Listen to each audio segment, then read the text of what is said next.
Have you been wondering how these six know-it-alls got together? Well, back in 2020, after 6 months of COVID-19 pandemic isolation, Barbara Brackman decided she needed some company. She invited five quilty friends to join her for Zoom cocktail parties every other Monday evening in order to discuss the state of the country and maybe some quilts too. So convivial were the Zooms that they decided to gather virtually every week instead of every 2 weeks. Quilt soon became the main focus of these discussions, of course. Questions were raised, pondered, and discussed, debated, and occasionally settled about particular examples that were brought to the party. Julie Silber then declared that surely the public would be fascinated by their discussions. And so the six know-it-alls, a tongue firmly in cheek name, was born. It quickly became apparent that technical help was required, so Tara Miller of the Quilt District came on board. After 3 freebie sessions, the six know-it-alls, all professional quilt historians with a combined experience of a quarter of a millennium, began to charge for the programs. We're so happy you could join us. Hello, everybody. Welcome to episode 7. And I am starting first. So I am going to share my screen. And I am a freelance curator specializing in historic costume and textiles. I had the privilege as the acting curator of fashion and textiles at the Wadsworth Atheneum in Hartford, Connecticut, to really get to know the famous Anna Tuels quilt and to put it on exhibit. And so for my talk today, at the request of a viewer, I am going to explore how I think about quilts and how I put them in context and that sort of thing.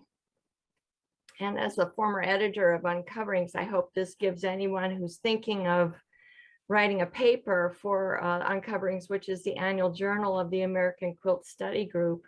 I hope this gives them some thoughts about how they can think of their topic. So the Anna Tuels quilt, which as you can see is dated in the center, 1785, was purchased in Maine by a former curator of the Wadsworth Atheneum. And it was long believed to have originated in Maine, but that idea really came from the fact that that's where it was found.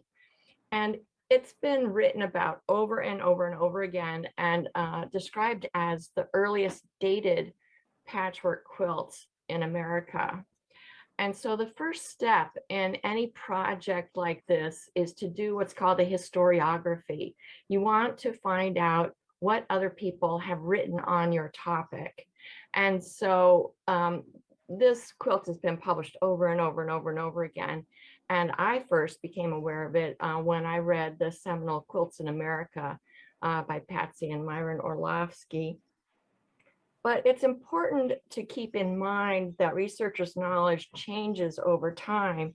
You need to do your own research and not repeat an earlier error, which is what has happened with this quilt over and over. And like I said, it was long celebrated as America's earliest dated quilt, but here is one that's earlier. This is at the American Museum in Bath, England, and it is dated in the center 1777. She inscribed it in cross stitch and said, unfortunately the rest of her name is indecipherable. R. Porter, her bed quilt, made in the year 1777. So there's no evidence that R. Porter was unmarried, so the miss in the quilt's title is an assumption by whoever titled it. But so there's the first update to the information on this quilt. It's not America's earliest dated patchwork quilt. This one, at this point, is, and maybe we'll find another someday. Note that both the makers specifically called their bed cover a bed quilt. That's because a quilt in the 18th century was understood to be a quilted petticoat. One of the first questions I consider when researching a quilt is, how does it fit in the context of other similar quilts? I would compare the Anna Tuels quilt also with the Leverett Saltonstall quilt at the Peabody Essex Museum and other 18th century pieced quilts that feature the hourglass pattern pieced over paper templates. And I would note that the papers are still intact, as well as with this quilt from the American Museum. And I would recommend that you read Deborah Crake's article on early piece silk quilts that was published in the 1997 Proceedings of the Dublin Seminar for New England Folklife, and we'll provide that in a bibliography. But focusing on just these two quilts, what do they tell us about piece quilts in America? They're both certainly influenced by that English frame center medallion design. And they're pretty sophisticated in design. So I would assume that colonial American women, at least of a certain class, were quite well versed in this sort of English needlework by the third quarter of the 18th century. It's important to have firsthand knowledge of the quilt. The Anna Tuels quilt has been described repeatedly in publications as being made primarily of cotton, but in fact, it is mostly wool. So analyze the quilt yourself, the fabrics, the stitching, the construction techniques.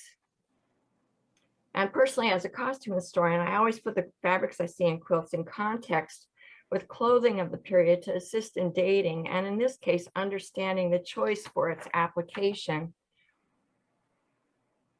You'll notice here that these letters are just simply cut out of a wool, what's called a broadcloth of the period. And this fabric is folded so heavily that even in coats and other clothing items, they just cut the edge. They don't finish it in any way. And so that made it perfect for this sort of application. Compare the fabric pattern books and other both primary and secondary books with the fabrics in your quilt to give you an idea of the date and such. This fabric right here is a Duroy fan, which I found in a Norwich pattern book at Winterthur. This is published in Florence Montgomery's Textiles in America.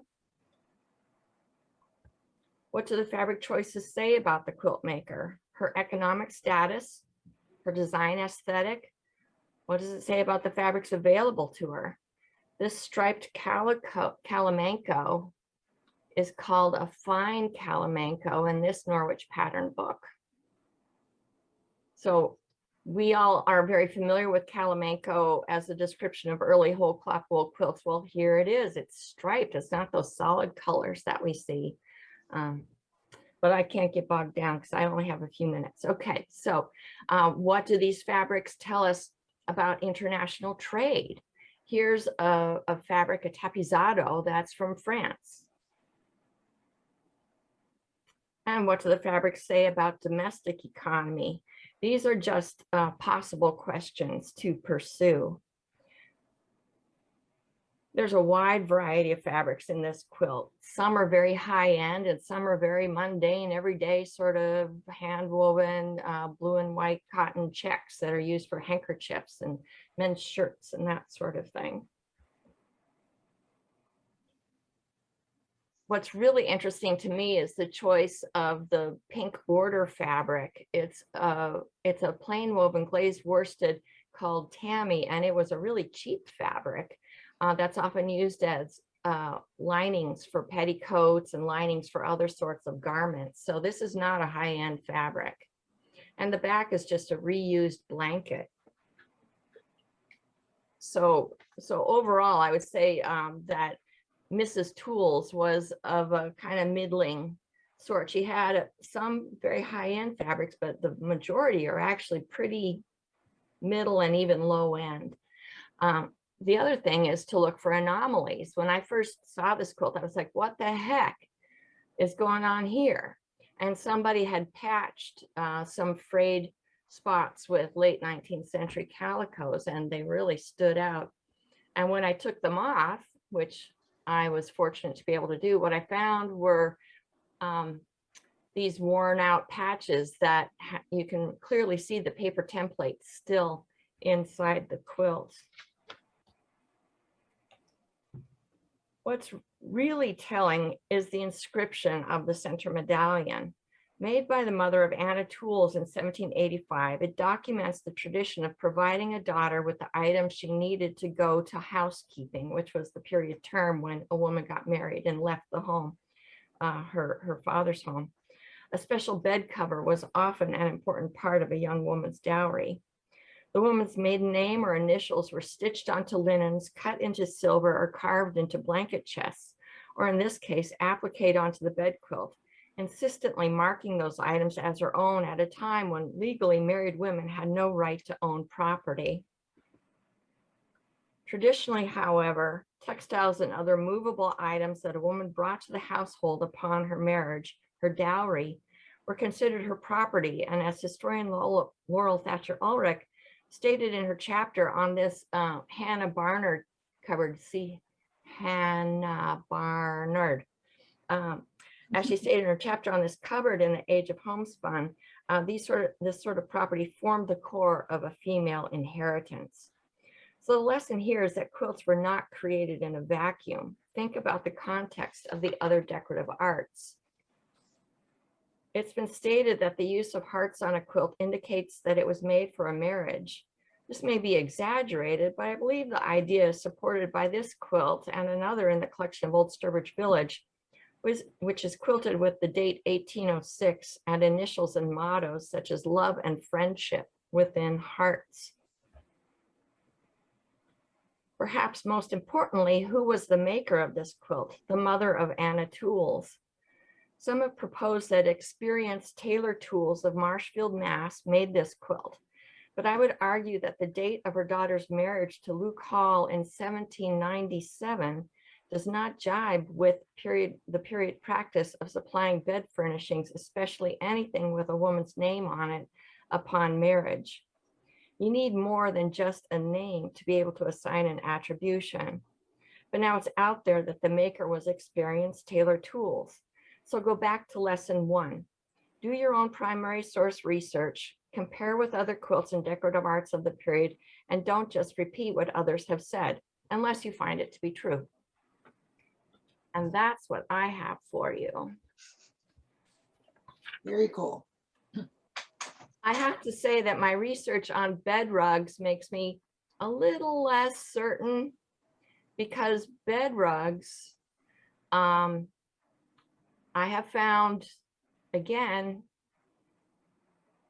not absolutely firmly, but I suspect that there were some that were made with the name or the initials a few years earlier than the woman got married. So I'm just being honest here. We don't always know. We don't always what the know. answer is. But That's great. I would just say, you know, you just have to be careful. You need more than a name. Lynn, this leaves me with a question about the second quilt that is earlier From the Bath Museum. Yeah. Are we sure that it's American? Oh, they say at the Bath Museum, it's a collection of American quilts. Right. Not British. Right. This looks very American to me. Yeah. With the I brown, don't- that I don't- chocolate brown. I don't that looks think so there's any. American. Yeah. Yeah. Isn't it wonderful? It's a It great really quilt. is. Somebody should find out who Miss Porter is. I know. Who But are what Porter it- little what it swags? go on, Porter. Yeah, but Tuels is not that common a name. Are there other members of the Tuels family that you can find another Anna? Well, the only Anna that pops up on Ancestry is that particular Anna that I talked about that everybody has, glommed onto. But, Ancestry is not the be all and end all Yeah, of American genealogical research. And there were more Tuels member families, especially in the 18th century. mhm. There are just so many women that People were never fall through the documented. cracks. Yeah, That's right. people fall through the crack. Even in New England, which was pretty good with record keeping, people definitely fall through the cracks. Right, right. On to Rhonda. Well, yes, I think we can go on to Rhonda, and I'm the timekeeper today. I'm the seventh know-it-all. So Rhonda McAllen is our guest know-it-all, and she's going to be talking about more ministers' quilts. So take it away. Everybody, I'm Ronda McAllen. I am an independent researcher and specializing in Baltimore album quilts. That's why today I'm presenting the Baltimore area ministers quilts 1840 to 1862. This is an excerpt from a paper that Debby Cooney and I presented at AQSG back in 2014. And there's a lot more on these quilts. But this is just a small slice to show you some of the more extravagant quilts that have been found in the ministers, that have been made for ministers, and primarily Methodist ministers. This is part 2 of the Know-It-Alls program from July of album quilts made for ministers working in the city of Baltimore and in pastorates nearby, and for some of their wives. Debby Cooney and I have now found information on 36 such quilts, a few more than those included in our 2017 Uncoverings paper. Many of them could be termed Baltimore albums and/or inscribed friendship album quilts. Production of these quilts was part of a trend for women to honor publicly political figures such as Andrew Jackson and local notables such as physicians or ministers. As these quilts were presentation pieces, they were usually made with great skill in quality fabrics, and quilts were socially acceptable gifts from women to men in those days. These are some of the ads that we have found of women presenting these quilts to their ministers. Baltimore's number of quilts given to religious figures is the largest known to date in any city or locality. In the mid-19th century, Baltimore was among the most popular U.S. cities with an international port that rivaled New York. It was also acknowledged as the center of U.S. Methodism. The number of Methodist congregations, stations, and charges constituted around 40% of the churches listed in Baltimore city directories in the 1840s and 1850s.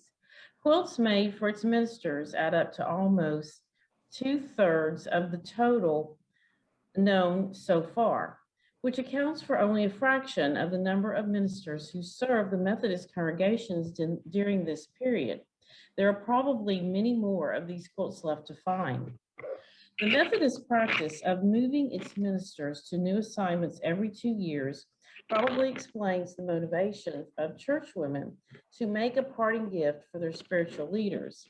The dedication block of Reverend Thomas McGee reads, "Presented to Reverend Mr. McGee on leaving Severn Circuit by the ladies of his society on or about the charge, a small token of their love and esteem for him in faithful discharge of his ministerial duties, whilst he sojourned with the Lord." At least 15 of the Methodist quilts were made between 1846 and 1850, which suggests that a competition arose among Methodist churchwomen to make quilts for their spiritual leaders, including Thomas McGee, Thomas Harrison West Monroe, Isaiah Mercier, and Francis M. Mills. Part, women of other faiths made quilts for their leaders, as well as John J. Suman was Lutheran, William Orwig, and Elias Heiner and John Greiger, who were German Reform. Representations of church buildings were found on quilts for Hezekiah Best, Robert S. Vinton, and Peter Wilson, David Thomas, and all Methodist Elias Heiner, who was also German Reform. Many of these quilts were made as what we call high-style Baltimore albums. The blocks made either by the donors themselves or by professional needlewomen. The tops exhibit high levels of design and artisanship, and the quilting is often intricate and finely done. An early example is a very large quilt made for lay minister Samuel Williams by his wife and her daughter, composed of 42 blocks inscribed by other family, friends, and colleagues from 1845 to 1847. An album was made for the Reverend Robert M. Lipscomb and his wife Elizabeth by women of his High Street Methodist Church and other friends with lavish chintzes as well as colorful calico prints in 1847. The Reverend Dr. George Roberts quilt was inscribed by 26 members of his religious classes and others during 1847 to 1848. Roberts was a medical doctor and professor of obstetrics, as well as a traveling minister associated with the Light Street Methodist Church. So some of the names may have been those of his patients. A quilt made for Methodist Sunday school teacher, Reverend John W. Hall, is mentioned in a Baltimore Sun article in 1849 as a gift from the women teachers of the Caroline Methodist Sunday School teachers. While its whereabouts are unknown, a block depicting Reverend Hall was found in the early 20th century. It is the only known figure of a Baltimore clergyman from that era. Women of the Columbia Street Methodist Church made a spectacular quilt in 1851 for Ebenezer Stewart, a lay person greatly involved with this congregation, to honor his service. He was a brickmaker by trade. A representation of his house sits in the center. An album given to Reverend John Russell, a United Brethren minister, was made for him by women of the congregation in 1854. His church was called the Old Otterbein, as it was the charge of Reverend Philip Otterbein, who with 3 other clergymen ordained Thomas Asbury, the first bishop when the Methodist Episcopal Church was officially organized in Baltimore in 1784. Women of the Emmanuel Church of the Evangelical Association made a high-style album for the Reverend Daniel Creamer in 1856. Many women in and around Baltimore had fine sewing skills in the early 19th century, producing handsome quilts of piece and applique chintzes. By the 1840s, cheaper cotton prints of colorful designs arrived, allowing more women to participate in making fine quilts. A happy confluence of events occurred when gifted needlewomen began designing and selling layered applique blocks, and members of various religions were inspired to present tokens of esteem to their spiritual leaders. That's it. Rhonda, I'm really charmed by the quilt that had the train design on it. The train? Yeah, there was one with a train. It was just incredibly charming. Let me find that one. It was. You know, that Oh, minister, no, here it is. Here it is. This is Samuel Williams, and this was made by oh, yes, the his cards. wife, Maria Williams, and it was really her daughter. And this one is related to several other quilts that we think that Maria actually made, and she may have been one of the women who were putting together kits and selling them. She lived right down the street from Elizabeth Sliver, who is someone else that we feel was involved. I mean, really just maybe 2 blocks. And Elizabeth was involved somehow in making and designing these quilts as well. Oh, I need to know more about Elizabeth Sliver. I know you and Debbie know so much about her. I mean, Yeah, Elizabeth Sliver is amazing. Her son was Frederick Marsden. He was one of the preeminent playwrights of the 19th century. And he changed his name so that he wouldn't embarrass his mother, who was a staunch Methodist, because she would never go to the theater. I also love on this one, notice the raccoon block down here.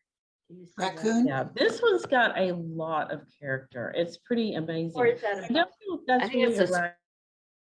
Squirrel, isn't it? oh I no, think I think it's a wig coon. Maybe so. It doesn't have any stripes, but I'm not sure what all it could be, but Yeah, I don't it know could what probably it be is. several things. And So here, is this the only one that has a train? No, there are other album quilts that have trains because the B&O Railroad opened about this, it was going during this time, the building, and or maybe it was the completion of it. And there are other quilts, but they're not ministers' quilts that have it. Cool.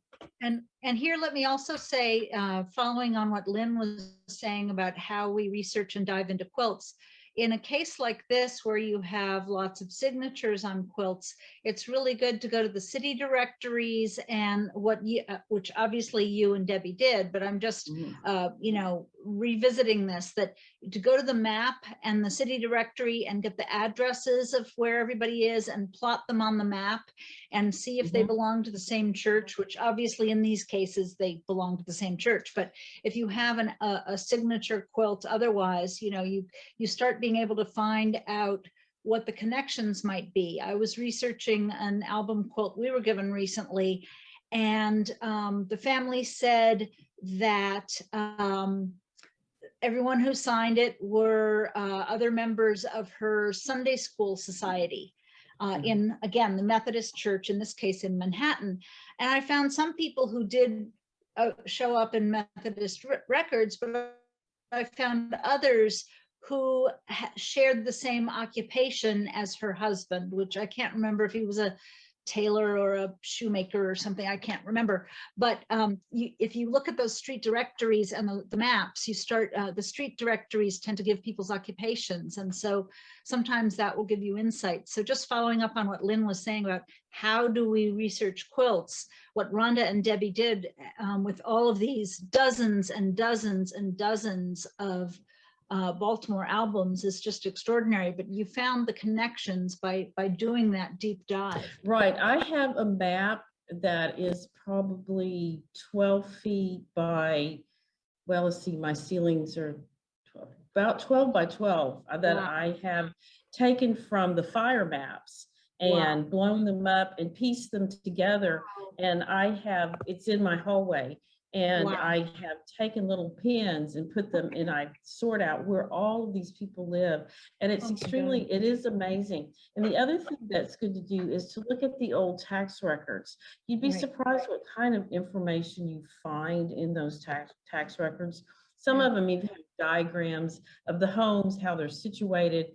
You really start seeing the relationship between the women who make these quilts. Yeah. Because each block is not just connected as a quilt, but it's connected on a personal level to the women who have made them. Right, right. Well, that's fantastic.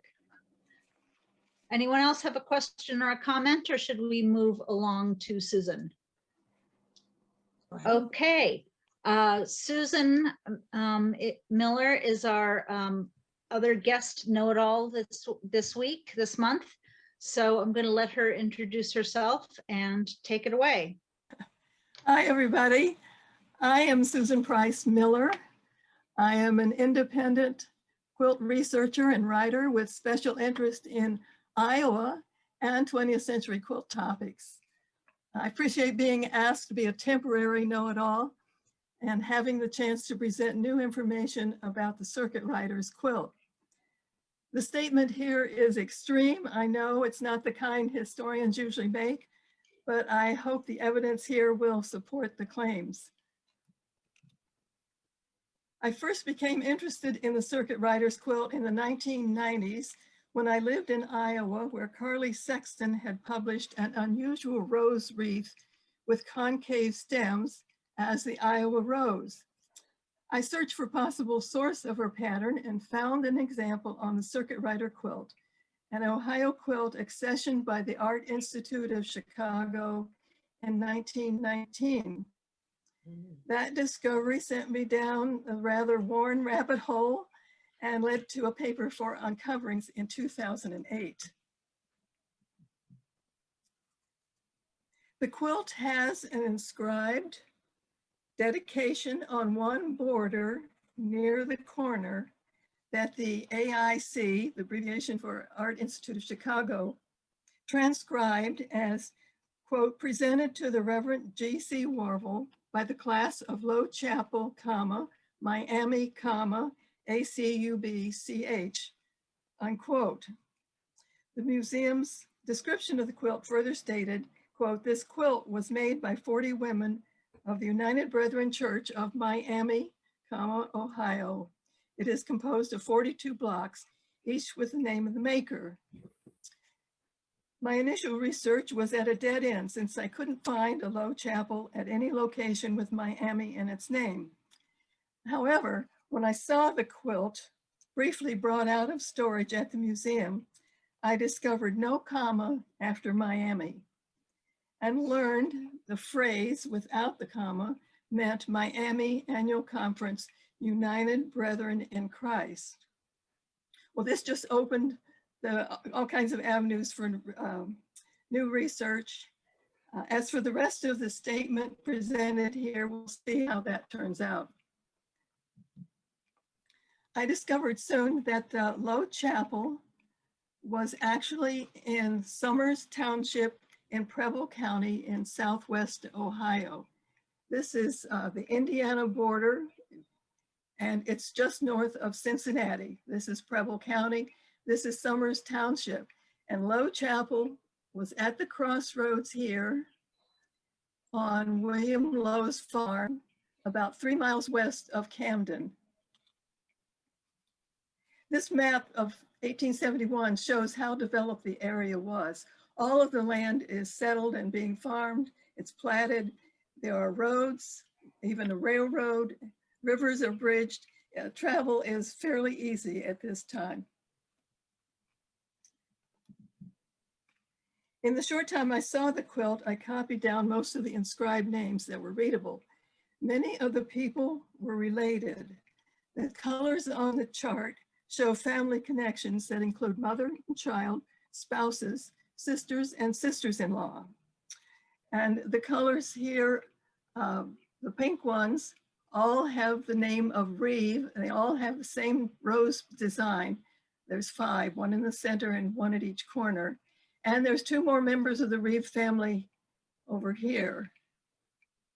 The Bible block has the name of William Lowe, who was the donor of the land and the leader of the Low Chapel, the lay leader, but he died in 1866. So this block commemorates the leader of the class.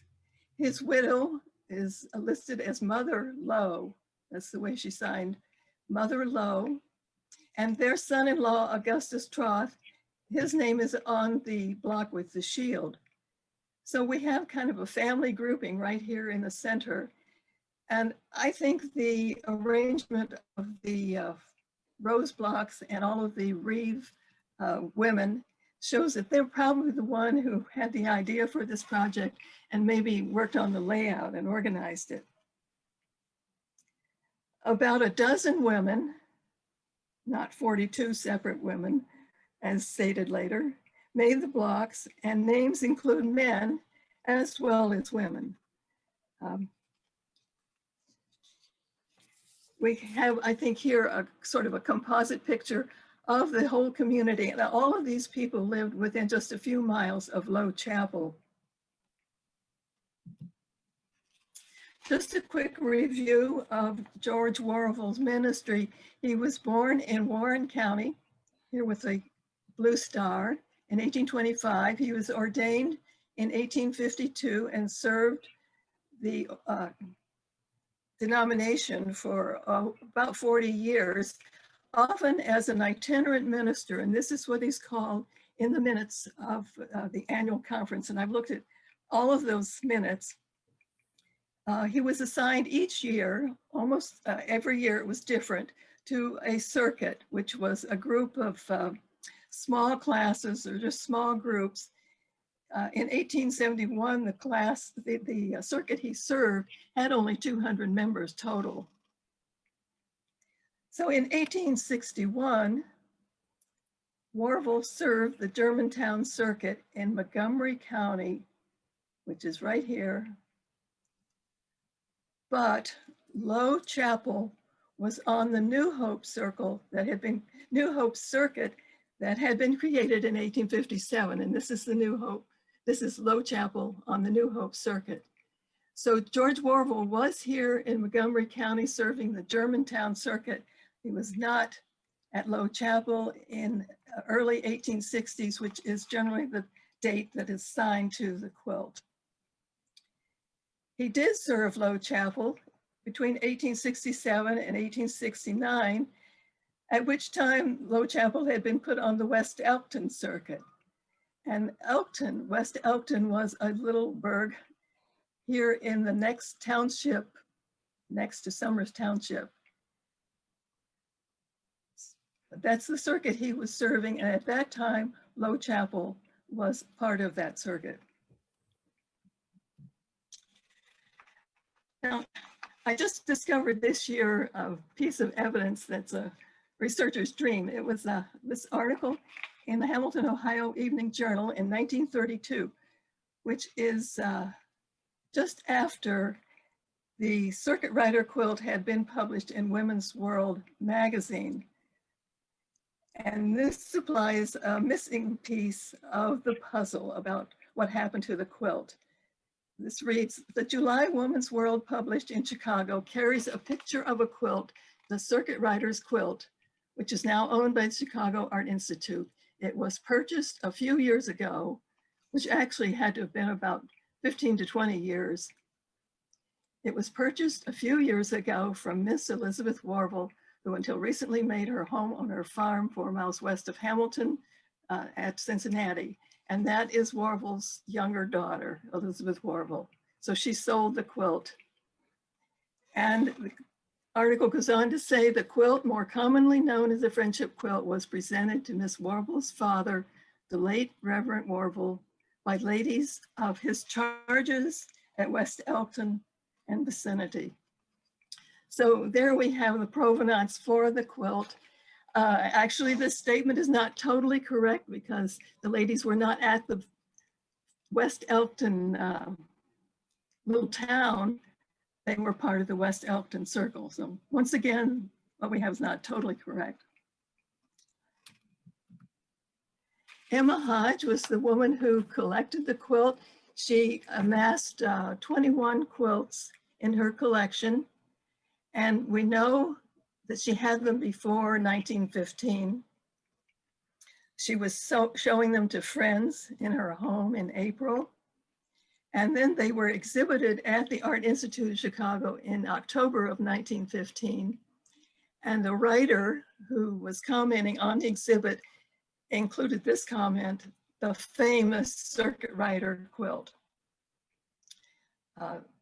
Then the Art Institute did accession the collection in 1919 and held an exhibit of quilts in September to October. It's just about a month exhibit in 1922. This is a picture from the exhibit. It does not show the Circuit Rider quilt, but it was in that exhibit.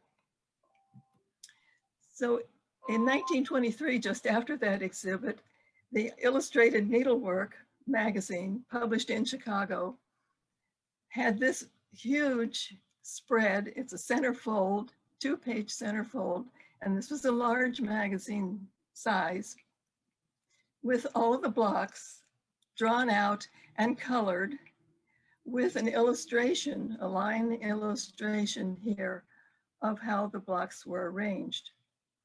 This is the publication that started this story of Warville as a pioneer circuit rider back on the frontier, riding his horse through all kinds of difficult terrain. And this image ties in with some of the tenets of the colonial revival. That may be what made it popular, maybe why they wrote all of this up.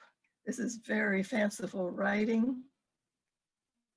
They even include fake names as signers of the blocks, although it starts out saying you cannot read the names, but these names are on there and they're fake names. They're not the names of the people on the quilt.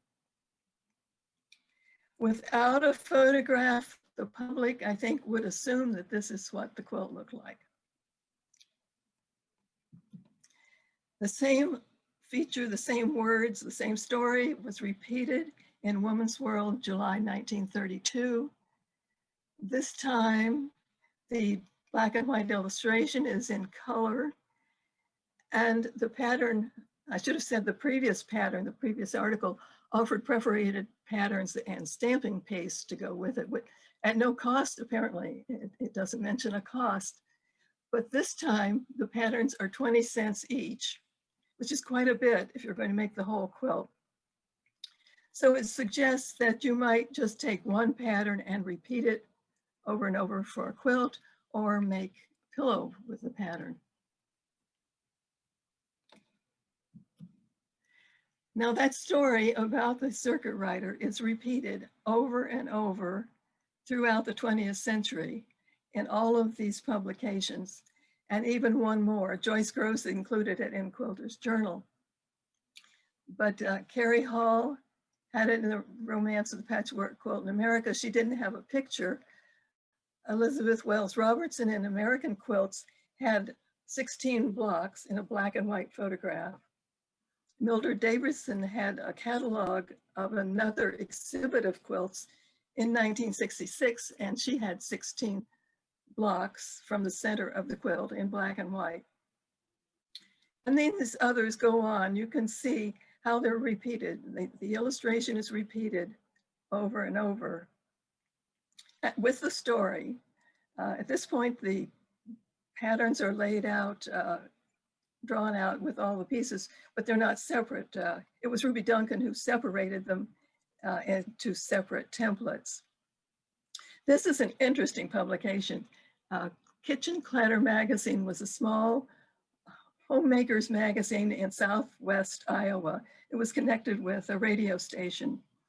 And the writer, Evelyn Birkby, saw the Hetlinger piece here and went to the Chicago Art Institute to see the quilt. And she didn't get to see it, but she did get a black and white photograph of the whole quilt. If she'd been able to see it, she might have changed the whole research possibilities.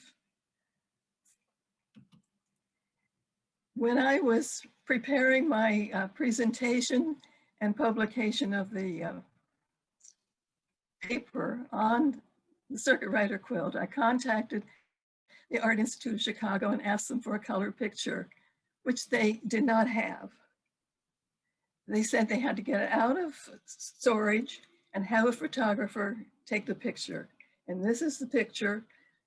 I sort of consider it my picture.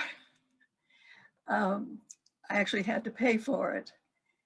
And it soon appeared online and is now considered in the public domain. Now, all of this time I had been searching for quilts made from the magazine patterns. And this is the only one I have ever seen, and that came up just 3 years ago. Mark French sold this, so this does come from Ohio. I did buy it. And my question is, which one did the public really think was a Circuit Rider's quilt? They had only seen in black and white, for the most part, drawings, or maybe colored drawings of this. Whereas this is what the quilt looks like. Then I have the question, why weren't more made then? The patterns were so available throughout the century. So those are questions for you to consider. And then, by coincidence, in 2008, also Jennifer Dick had, she published this book. It's published by Kansas City Star Books about the Circuit Rider quilt. She had redrafted the block patterns, and I think she used them for a block of the month project shortly before 2008. She included the names that appear on each block of the original quilt. She included other quilt projects and ways to use the patterns. They're all very appealing. It's a very well done book, beautifully produced, well written, well researched. She presents some history at the beginning and covered areas that I had not looked at, such as the history of the United Brethren in Christ, some early circuit riders, and Warvel's subsequent career after he was at Low Chapel. Unfortunately, she concluded that Warvel was assigned, when he was assigned to the Germantown circuit in 1861, that it still included Low Chapel. So she dates the quilt at 1861. But aside from that, it's a beautiful book, and I would recommend it to anybody. So do you have questions and comments? This is always the problem when here we are. I mean, I think all of us have probably been involved in a situation like this, you know. It sounds like a good story, but is it based on fact? And should we just, you know, say, forget it to everybody? I don't know. That's why I said in my presentation to do your own research and look at the quilt and don't just go on what somebody else has said. Right. You know, what strikes me, Susan, is that many of these blocks are very similar to the Baltimore blocks. Mm-hmm. Did you ever find a connection? Did some of the people that came to this area come from Baltimore? Probably, you know, must have seen something, because some of them are just the Fleur de Lis and some of these others had to have been related back to the Baltimore area. Some of the older women had come originally from New Jersey or Pennsylvania. Mm. And they probably maintained some connection to their families. The younger women were all born in Ohio. Mm. There was another quilt that you might be interested in, a friendship quilt that was made in the adjoining township called Israel. Israel Township adjoined Summers, so that just a couple miles away in the 1850s, a friendship quilt was made by a group of Quaker women from, I believe, Pennsylvania, maybe New Jersey. So they definitely had ties there.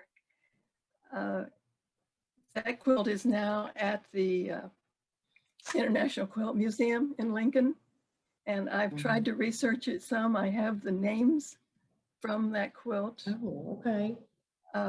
The only pattern that's the same on the Circuit Rider quilt and the Israel Township quilt is the Iowa rose wreath.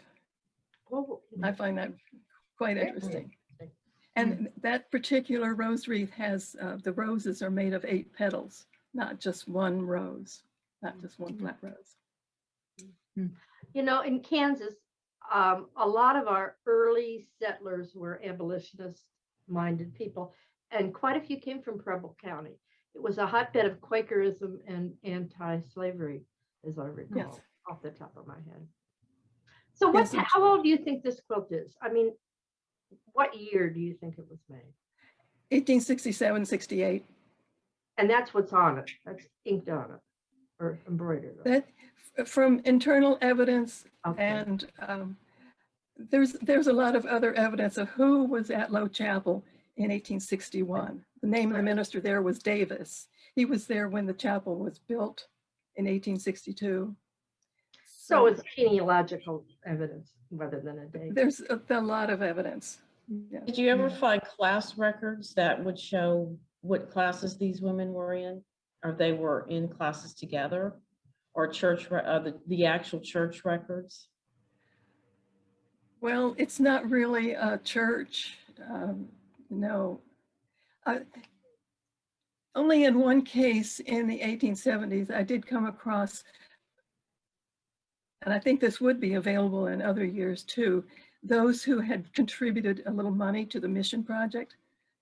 And those members of the Reeve family, all of those people were in there contributing 50 cents, 75 cents, just small amounts, but those records are there. That would help. Okay, I think we need to move on. And just as the last one connected two different album quilts, now we're going to go to Mary Kay, who has something else that's got a colonial revival connection similar to Susan's. So hit it, Mary Kay. Well, this talk about the quilt I'm going to present ties in nicely with Chicago. My name is Mary Kay Waldvogel. I'm a quilt historian and author, and I've written often about Chicago and especially about the World's Fairs that occurred there. And last month, I presented a quilt from the World's Columbian Exposition. And when I finished, I realized, oh my gosh, there's another quilt from the 1933 Century of Progress exposition that is very similar and has a lot of interesting points on it that will, again, take us on a deep dive into Chicago history. So come along with me, and we're going to see, is everybody okay with the, okay, Good I to see. me. All right. I'm going to go back here. Oops. Okay. 1893 Century of Progress Contest Quilt. And here she is, Zeta Chapman.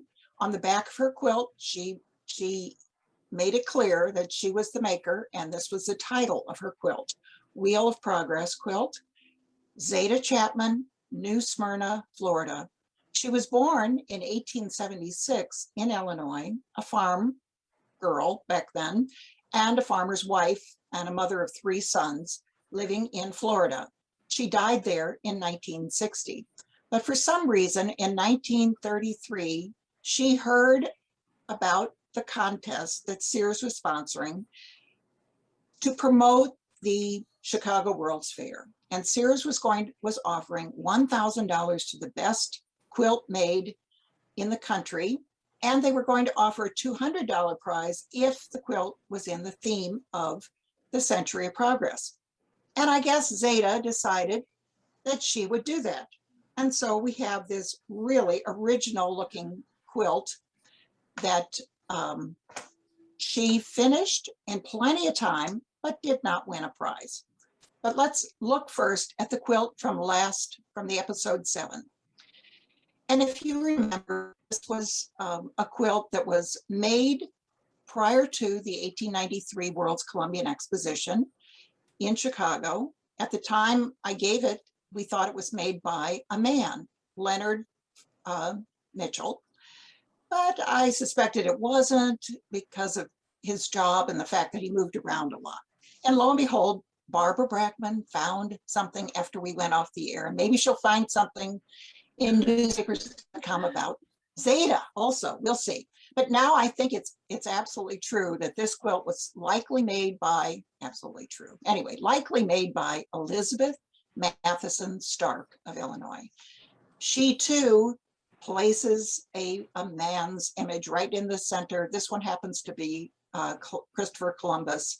And at the bottom, she places the royalty from Spain they were in town that summer of the fair in Chicago, along with political celebrities like President Garfield and Chicago luminaries like Mrs. Potter.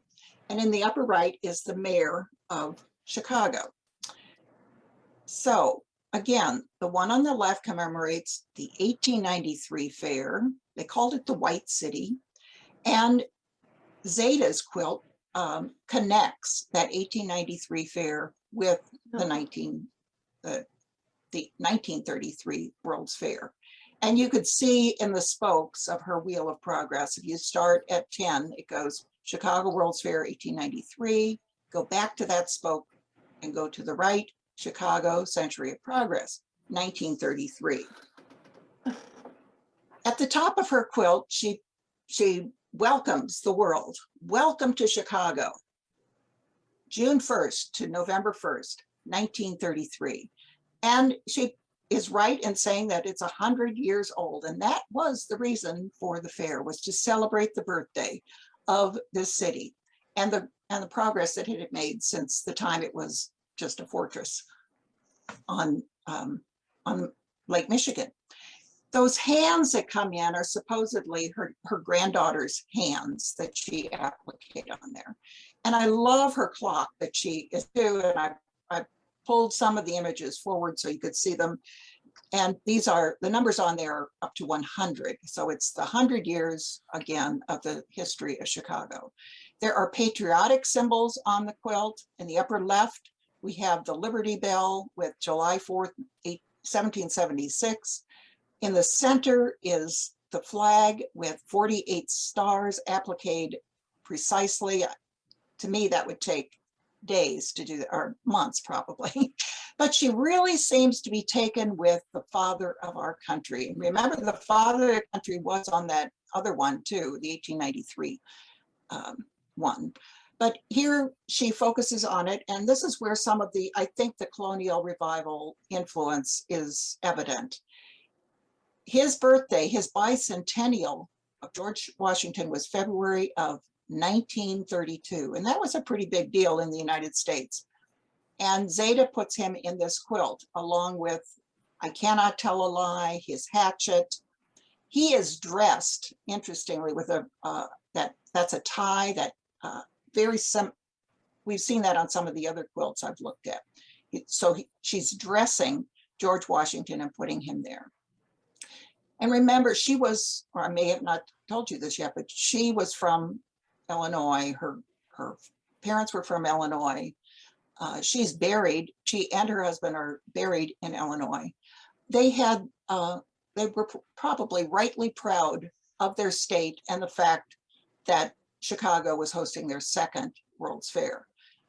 And in the upper right is the state of Illinois. That white star might be where she lived. She lived in Mattoon, Illinois, kind of Western Illinois, but it might also be the location of Springfield, and she's focusing on the state's favorite son, Abraham Lincoln, and his cabin. But in the bottom right left is Mrs. O'Leary and her cow, and the famous Chicago fire that was caused when the cow kicked over the lantern. Here's a better picture of her work. With the applique is kind of fun, and I think it's fun to look close at this image because you could see that there's no quilting on this quilt. It's tied, and that's a little pink ribbon that is tied over the little knot area in that blue sky. There's also religious references on the quilt, the old rugged cross, the Holy Bible there. But in ovals, I've circled what I think is a painstaking and well, it's the Lord's Prayer embroidered in script. And it starts on the left and it ends on the right with Amen. But it's this story in the center of the quilt, in her Wheel of Fortune, that I think is uncanny, how it connects with that 1893 fair, the 1893 quilt that we looked at last episode. Let's look at the bottom. And I'm going to go from left to right. She tells this story of the death of a mayor of Chicago. Mayor Anton Cermak of Chicago, and move to the right, was shot February 15, 1933 at Miami, Florida. He died March 6th, maybe 3 weeks later. Go back to the left. 5 shots were fired by Giuseppe, and go to the right, at President Franklin Roosevelt. And then right in the center at the bottom, Zangara died in the electric chair March 20th at Rayford, Florida.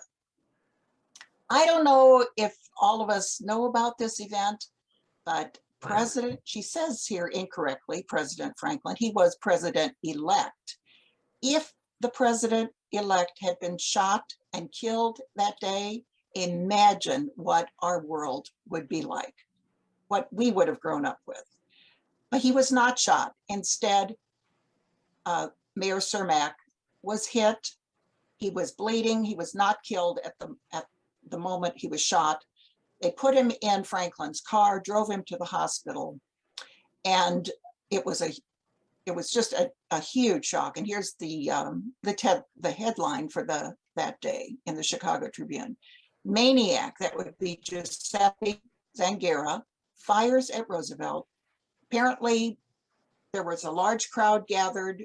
Roosevelt came up, not expecting to say anything, but he got up on the back of the car. Cermak was up on the stage, and this is in Miami at the beachfront park, and he shot, and a woman knocked his hand, and the bullets hit Cermak and hit three other people, three other bystanders. So Cermak is shot, the wound is grave. The mayor has a 50-50 chance as Miami doctors plan operation for the bullet. But as Zeta told us correctly, he died. Cermak died on March 6th. And when he died, Zangara was charged with murder, and he went to the electric chair 14 days later. Wow. Now, if we go back to the 1893 quilt, and you remember up in the right-hand corner, Carter Henry Harrison, mayor of Chicago, was assassinated on October 28, 1893, just right before the Great Fair ended. And here was that headline I found. Interestingly, look how his face is almost exactly what the quilt maker put in the on her quilt. So Zeta finished her quilt, and you'll see in this picture, here she is on the right with her son Herschel on the left. You could see kind of in that picture that she has by this time written the story of the assassination attempt on Roosevelt. So what was that, March 15th, March 20th, it was done. She put that on. The quilt doesn't have to be entered until May 15th. She's finished. So they apparently had a kind of a public showing of her quilt. She was rightly proud of this quilt. Here it is. Now, if you look closely at this one, there is a green ribbon here that is not in the other picture. She indeed entered the quilt in the contest. The local round probably was Miami, Florida, and she didn't win the first or second or third prize and have it go on to Chicago. But she did win an honorable mention, that green ribbon, and she put it in the middle of her quilt. She's really proud of it.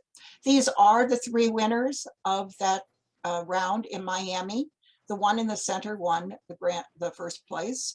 It looks like it's a kit and very well done, maybe applique, embroidered, and beautifully quilted. The one on the left has a very interesting colonial revival theme. It looks like it's done maybe with squares. I've never seen that pattern before. And then on the right, won third place with a, they called it Rising Sun star here. Glittering star. And then we'll go back here. These three quilts from Miami went to the Atlanta regional round. And in Atlanta, as you can see here on the left, 1,100 handmade quilts were on display. And I only have this picture of the one that won there in Atlanta. And there it is. It's a Star of France pattern, and it's a Herbert Vermeeren pattern. It was really, could have been a kit. You could ask Susan about that. But anyway, look at the quilts that won.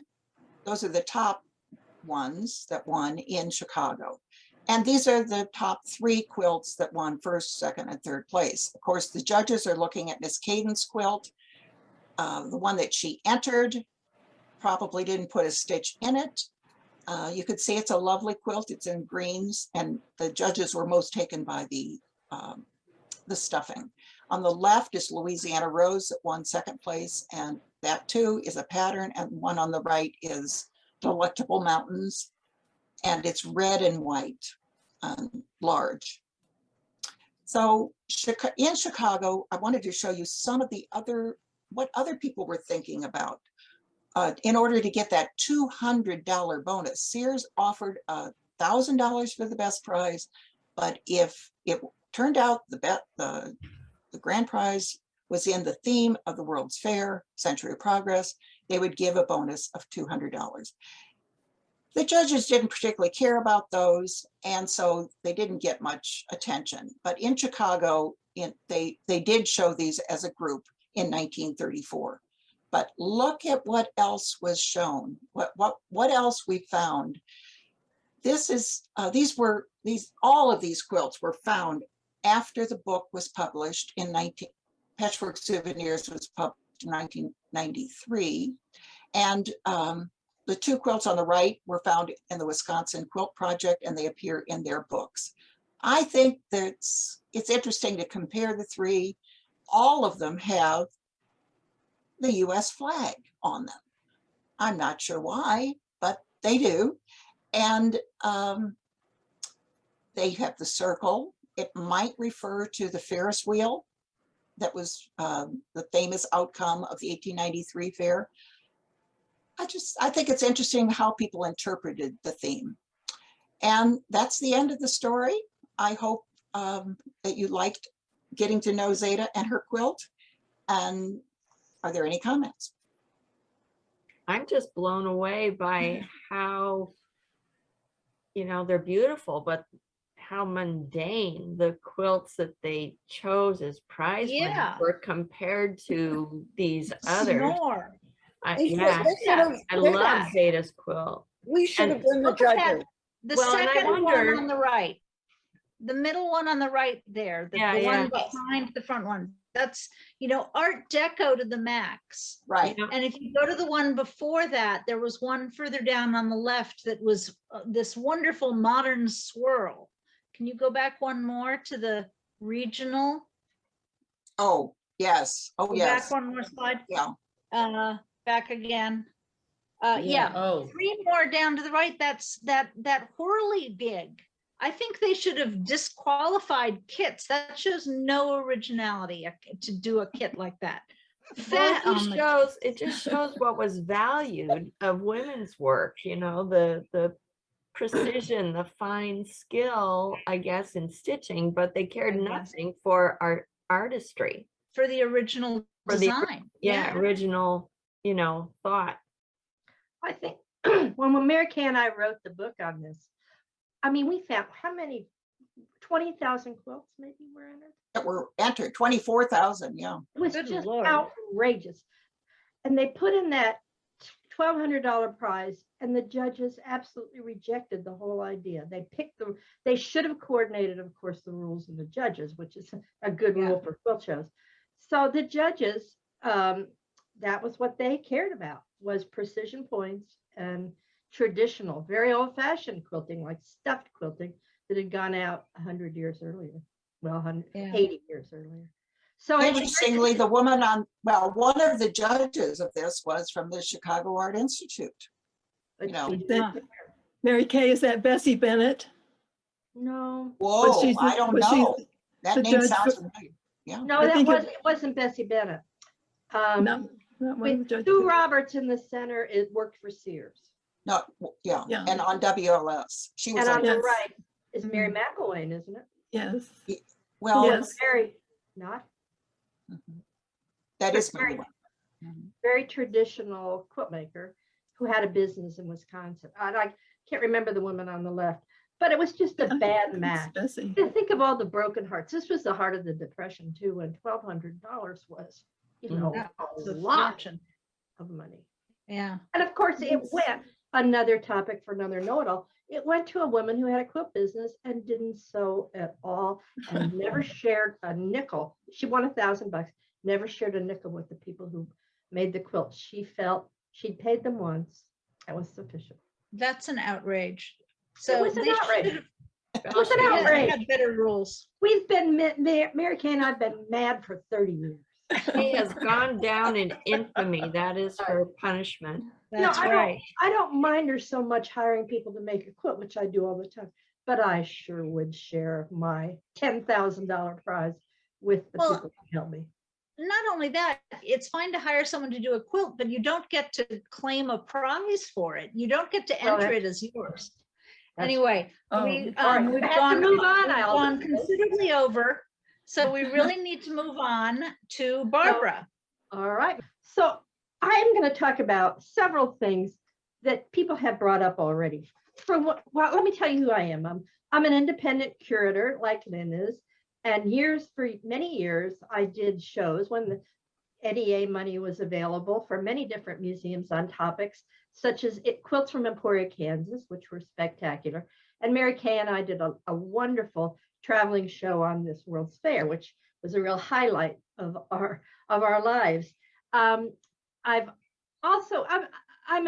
decorator in sorts. I love arts and crafts, and I also am a designer for Moda, and I specialize in William Morris fabric, and that's relevant to what we're going to talk about here.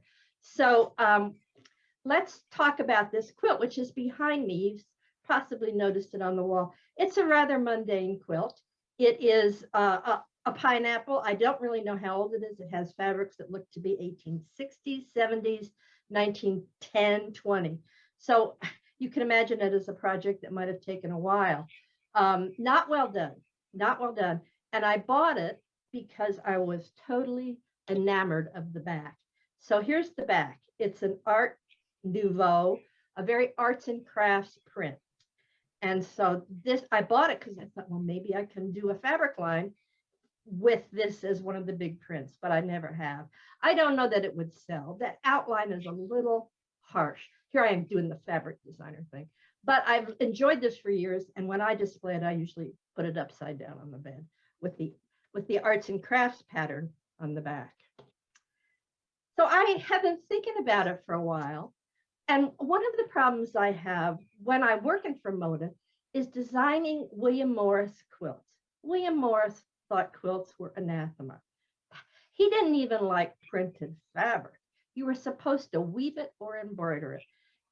Patchwork, I don't know that anybody ever had the nerve to bring it up to him. But I wanted to look for this at the relationship between the William Morris fabric and American interior decorating and my quilt, which is very much Art Nouveau, which is, a descendant of the William Morris whole idea of arts and crafts. So here we have a great little picture of a boy with an attitude here, and behind him on his leatherette sofa there is an arts and crafts pillow, and I think my sister has that exact same pillow in her arts and crafts house. It really was, arts and crafts really influenced American interior design in the early 20th century. Not so much William Morris. William Morris was designing about 1870, and his work is much more English. You are much more likely to see William Morris wallpaper, William Morris textiles in England than you are in the United States. But things trickle down. And here we have the trickle down effect, a woman with a collie and a cat with her arts and crafts wallpaper. And so what happened, William Morris in the 70s started an idea of undulating shapes, interlocking pattern, and rather sophisticated design. It sort of went to France and became Art Nouveau. It came to America and became very popular for embroidery. And that the pillow that I showed with the little boy is the kind of thing people were buying as kits, buying as patterns, and making for their leatherette couches. The woman here has wallpaper. I have tons of pictures of people with wonderful wallpaper. And I do remember that a very famous decorator said she went to painting everything white because she was scared by the wallpaper when she was a small child. And some of you may remember that. It's Elsie DeWolf. She said, paint it white, no wallpaper, it's terrifying. But it was so popular in the early 20th century. And so what I've been trying to do is sort of date this trend for the sophisticated European arts and crafts design coming to the United States. And I'm not coming up with much help here from what I can find. Now, the interesting thing to me is always, for the most part, that when I find an arts and crafts large scale print, it's usually on the back. And this is my quilt again in a sort of different color. Very rarely do you find these large scale prints on the front of the quilt incorporated into the patchwork. And that's what I'm so interested in. Now, as I said, William Morris found patchwork anathema, and I think there were many other people who dictated taste, like Candace Wheeler and the magazine editors who were telling you how to decorate, who would find that quilt on the right absolutely horrifying. And I don't know that I don't find that quilt on the right absolutely horrifying, but it certainly is the document. You might say, well, they weren't using these large scale prints because it didn't work. But at one point, large scale prints did work. And that's the era of the chintz. You know, on the left, we have a fantastic sunburst from Stella Rubin's inventory, where the chintz and the patchwork are really competing. Now, it works really great on this one. You get just the right balance of chintz and patchwork. On the right, New England Quilt Museum quiltware, not so much, shall we say. But people before 1860 loved that idea of the competition between patchwork pattern and print pattern. And when I used to teach classes on how to do this, I'd say, just start a fight and make the viewer try to figure out what she should be focusing her eye on. By 1860, the word chintzy came into use. It's, you know what it means. It means tacky. It means cheap. It means something you don't want in your home. And that was just about the time of the Civil War. Well, people continued to need large scale prints, but nobody was going to call it chintz after the Civil War. They began calling it cretonne. And I first heard this word once when I was teaching in Chicago, quilt making, many, many years ago. And I was trying to get my students to use a larger scale prints in their contemporary quilts. And one woman, much older than me, probably 60 at the time, raised her hand and she said, I am not using any of that cretonne in my quilts. Well, I had never heard the word cretonne in my life, but she explained it to me. And she was implying, again, it was very chintzy fabric. And the whole idea of that scale really was appalling to her. That was not the look she wanted. She wanted calico. But again, even though we don't see it in quilts, except on the back, we do see it in interior design. And the whole influence of these large scale prints, the people on the left are so interesting. He is not moving ahead in fashion, but she is. I mean, what does she have on there? I can't even begin to tell you. But you can also see the influence of these large scale prints again in their wallpaper. And this is what my grandmother looked like. She wore giant prints and she had giant prints on the wall. And like Elsie DeWolf, I painted everything white when I had my own first home. Not anymore, though, of course. And then the child on the left is sitting on this perfect Art Nouveau chair. So these things influenced interior design, but they really did not have that much influence on patchwork. About 2 years ago, Julie, our good friend Julie, said, when do you think people started putting these big cretonnes or these arts and crafts prints on the back of quilts? So I thought, well, it's easy enough to figure that out. We'll look at dated quilts. And so I made a little thing for her of all the quilts I had that had dates inscribed on the front that had a large scale print on the back. And the earliest we found was 1889, which surprised me because, as I said, William Morris was doing these prints in 1870 in England, but 1889 was the earliest I found. And I found a couple from the 1890s. And then I kept going, and most of them are from the 20th century, the teens and 20s. Well, we talked about this, the six of us at the time. And we realized if you will look at the one from 1908, that back is not from 1908. The whole idea, the whole research project I did here is a fallacy. You can't date the back of a quilt by the date on the front of a quilt. It just, that it could have been replaced, it could have been added later. So that blew my whole theory there. So forget science, I'm just going by observation here. So we did see quite a few. But again, it's the back of the quilt for the most part. So it's, you know, I keep exploring this because I do love these prints. And someday I hope that we're going to be able to, that people who today will find it fashionable again to buy that. Right now, these kind of repro large scale prints just aren't selling. Although in the 90s and the aughts, Moda sold an awful lot of these crotons and people just loved them, but not anymore. So someday I'm hoping they're going to come back. But the whole idea of using these large scale prints in the patchwork is so rare. I only have a few slides, and it may be for the best. I mean, I don't know that this is a successful experiment, but you can see that influence of the birds and the natural chintz or croton, and it's just kind of horrifying. I could go on for quite a while, but I won't. But I have a couple of others. As again, this is an orphan block over here on the left, and I imagine that there's two possibilities. She put that together and she said it's not working design-wise. The other thing is she was making a pattern block to save the pattern, and what you often did when you're making a pattern block was use some fabric you didn't really care about.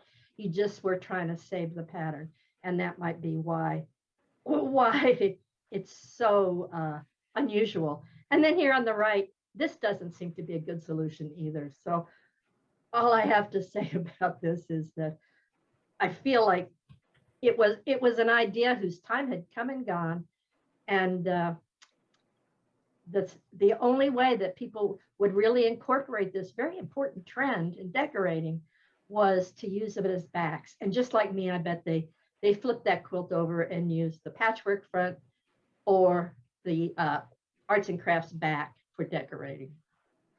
So any questions or comments from the know-it-alls? Do I have time to go and grab a quilt in my collection? Yes, you do. Okay, I'll be right back. Really fast. We'll talk while you're gone. I have a terminology question because I didn't think that croton was just a rebranding of chintz. I thought croton, I may not know what croton is. I thought croton was a different sort of weight and hand of cotton, that it did have those chintz type large scale floral designs, but I thought it was a much sort of softer, cheaper, lighter weave. Am I wrong about that, or does it come in a lot of different things? What defines croton? Well, now we need all Lynne and her. Okay, I'll go get my Go book. get your fair We child. need the dictionary. But I'll say I've looked at Can I this show my quite a bit. Can I show And- my quilt first? Yes, All right, please. show your quilt first. Okay, so this is Oh, perfect. it's a 1880s log cabin, but look at the back. And I have a sleeve. Oh, Oh, fab. wonderful. Oh, Well, I'm that's going to stop fab. my share so we can see Lynn's. We can Oh. see Lynn's quilt. Okay, Oh, show it up. Show it again. yeah, sure. Okay, so here it is. Oh, I yeah. love it. Lovely. see- When I had the lovely and I'm very flattered that I got a profile in Quilt Folk. In the illustration of this quilt, they describe this as reproduction. I have no idea why they did that, but Mhm. it's the real thing. Oh, look, I didn't see what I was holding it up wrong. They're heavy. But and Fabulous. again, here's the Yeah. front. Wonderful. Very fine log cabin. But I just wanted to show you another example of these really large, wonderful prints on the back of those late Always on the 19th back. century. Okay, I'll Always go on get the my Go get your dictionary fair now. child. Well, I have looked at cretonne. They're like all textile terms, it's sleazy. It slips through your fingers what it is. There was a fabric made in France, apparently, in the town of Creton, that was the sort of the model for this. And what it tended to be was a cheap, either a twill or a very badly, a low thread count with a lot of sizing in it. And I have had a lot of these quilts and they fade, some of them fade horribly, you know, so it's a cheap, cheesy, chintzy fabric. But Okay. the word chintz just isn't very much used after 1880. What? Okay, I've got it now. This is Cole's Dictionary of Dry Goods. Uh-oh. We have to got our stop. We have feedback to problem. stop. Everybody mute.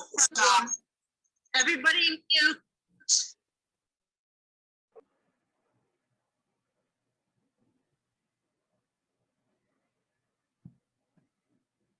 Okay, I have Cole's Dictionary of Dry Goods here. This is 1892, and it says cretonne.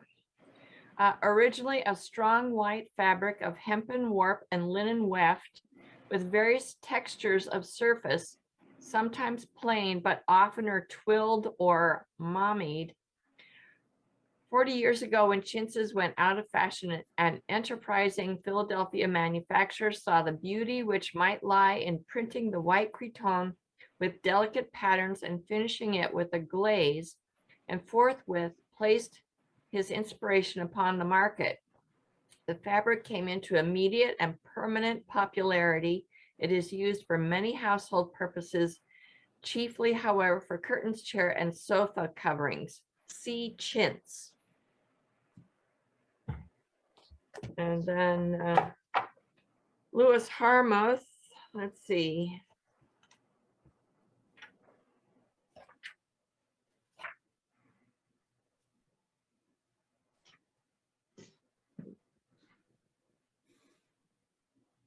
Oh, okay. Okay, so this is Lewis Harmuth, Dictionary of Textiles, 1920. And he says cretonne, good quality, stout, good quality, stout, bleached French linen named after its originator, used for shirts. 2, a printed cotton fabric or stout texture. I think they probably have a typo there, a fabric of stout texture. The weave is either plain or the warp threads are taped in pairs. Often the weave is in damask or diaper. It is printed in bright floral or other designs, visible mostly on the face, but sometimes on both sides. It is not glazed.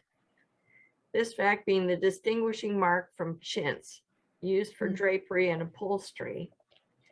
So maybe changed a bit from the 1890s to the 1920s, as fabric terminology does.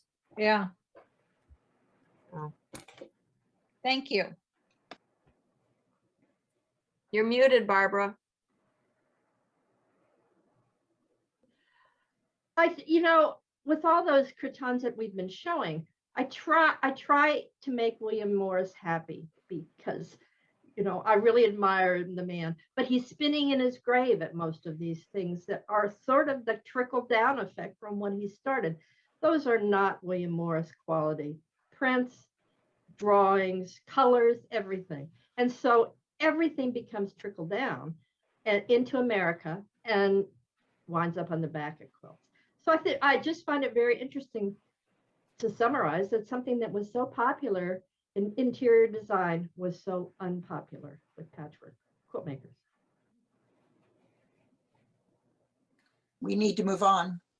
Yep, I was just about to say, that's great, and we need to move on.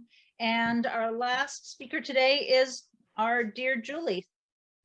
Hi, everybody. I'm Julie Silber, and I'm an amateur historian and lover of all things quilts, particularly old quilts. And today I want to talk a little bit about the Women's Christian Temperance Union. Its charismatic leader for almost 20 years, Frances Willard, and her use of textiles in promoting the organization. Additionally, if you stay tuned, at the end, I'm going to show you a newly discovered quilt that gives us some additional information that we didn't have until now. At least that's what I think. So the WCTU was founded in 1874 in Cleveland.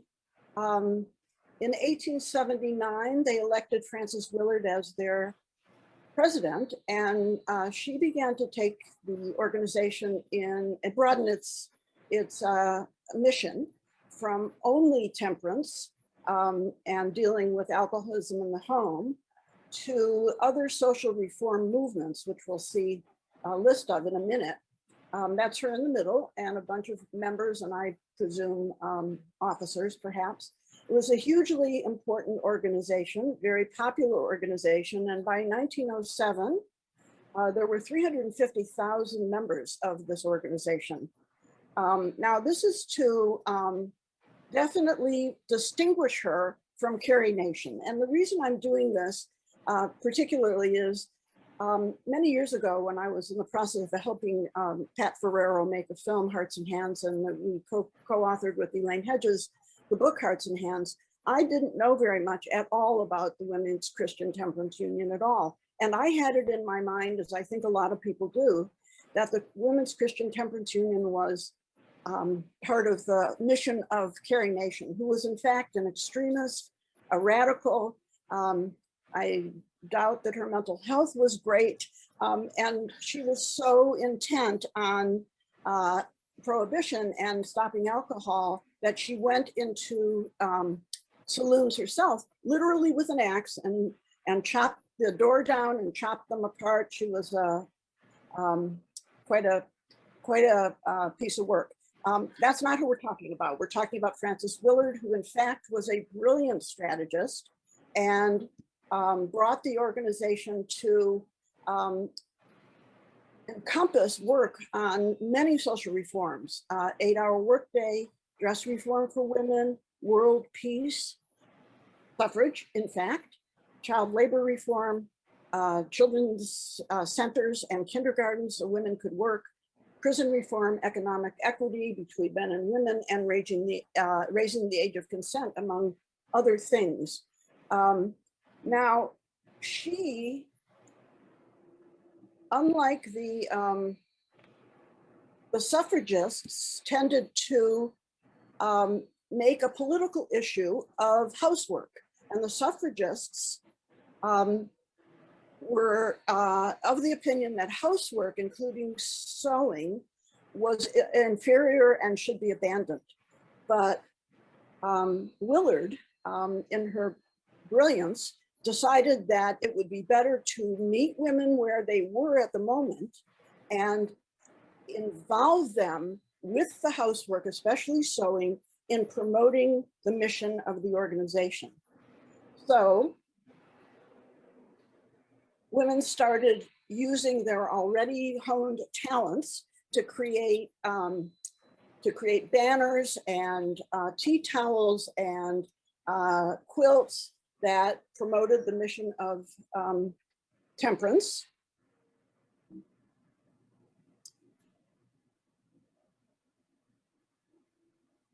Here you see women were very involved with bringing the National Women's Christian Temperance Union to the attention of the public, and did so with booths and they sold quilts and they made quilts and they made banners like this. In other words, Willard understood that if she got women to use what they already knew, she could move them a bit more moderately to some of these social reforms that were considered quite radical by some. This is my quilt, and in doing research for this project, I found out that it's published in a million places, and apparently it's one of the most dramatic examples of a quilt that is clearly associated with the Women's Christian Temperance Union. On the right, you see the C that's in the middle, and it says WCTU, and then it has the name of an officer, as does the entire center section with the letters. But the designs are bear paw, and then in the corners, a sampling of patchwork designs. Here's just a block from a big quilt that lists the WCTU members of a church, along with the other workers. Now, there are several quilt designs that are generally believed to be associated with the temperance movement, and we hear it over and over again.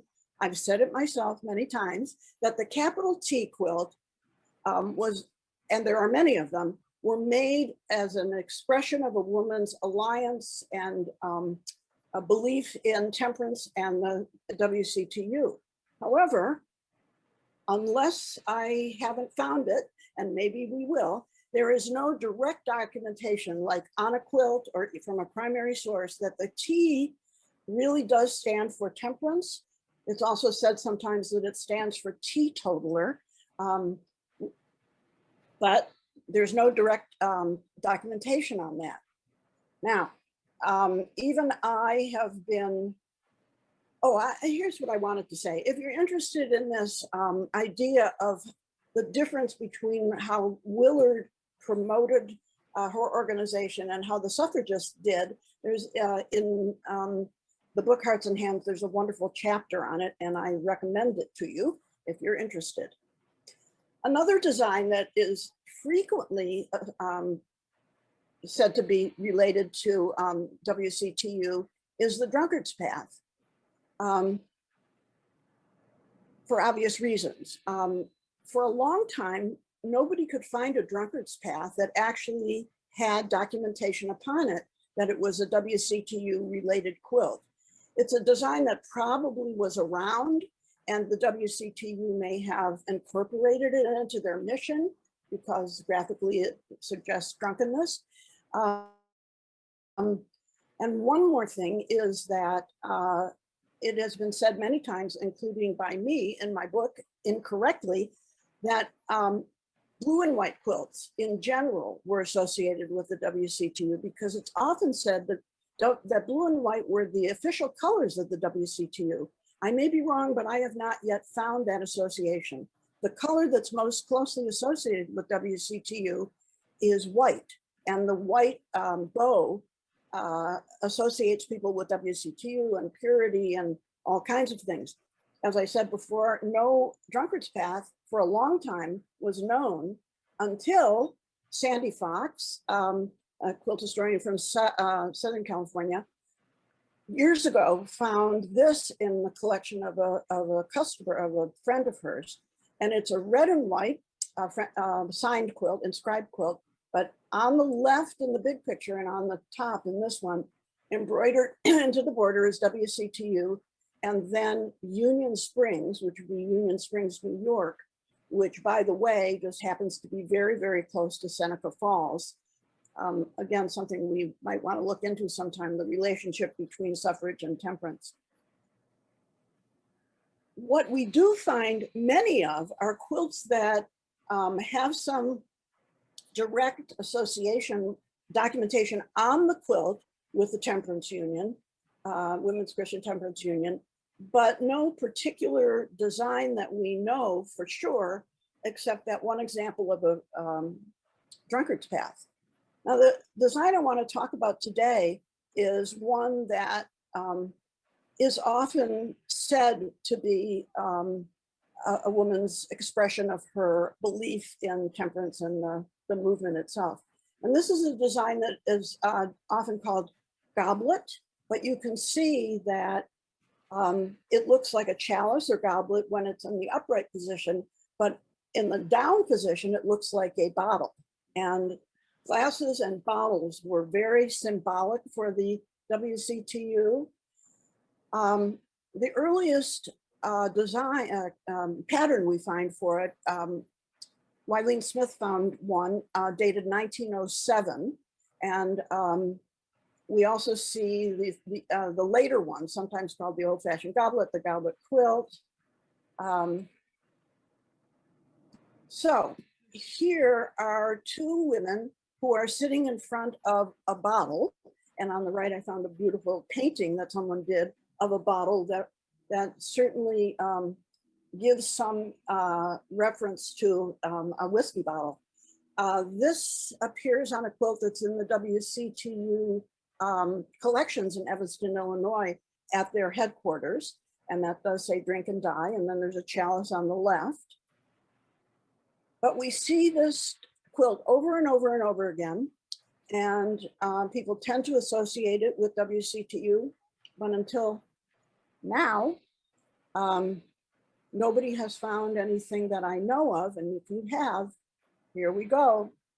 This is what I found, you guys, a few months ago, and the know-it-alls know that I found it. In fact, Mary Kay was able to pick it up for me in Tennessee.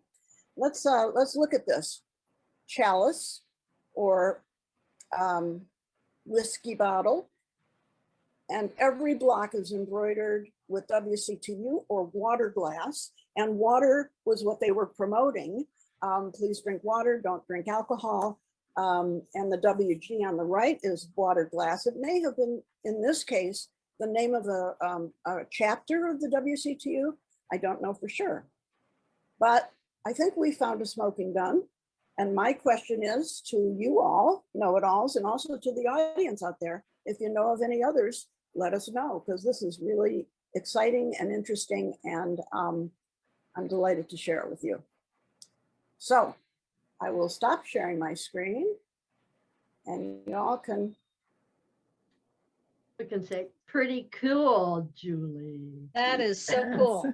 Yeah, and Lynn was talking at the beginning about new research and new findings, and how, because what I found here is something that confirms what used to be just a belief or an idea, but this confirms it. Not that every single chalice and goblet and bottle quilt was made by a WCTU member or even in relationship to it, but we know that this one was, as the red drunkard's path is definitely connected directly.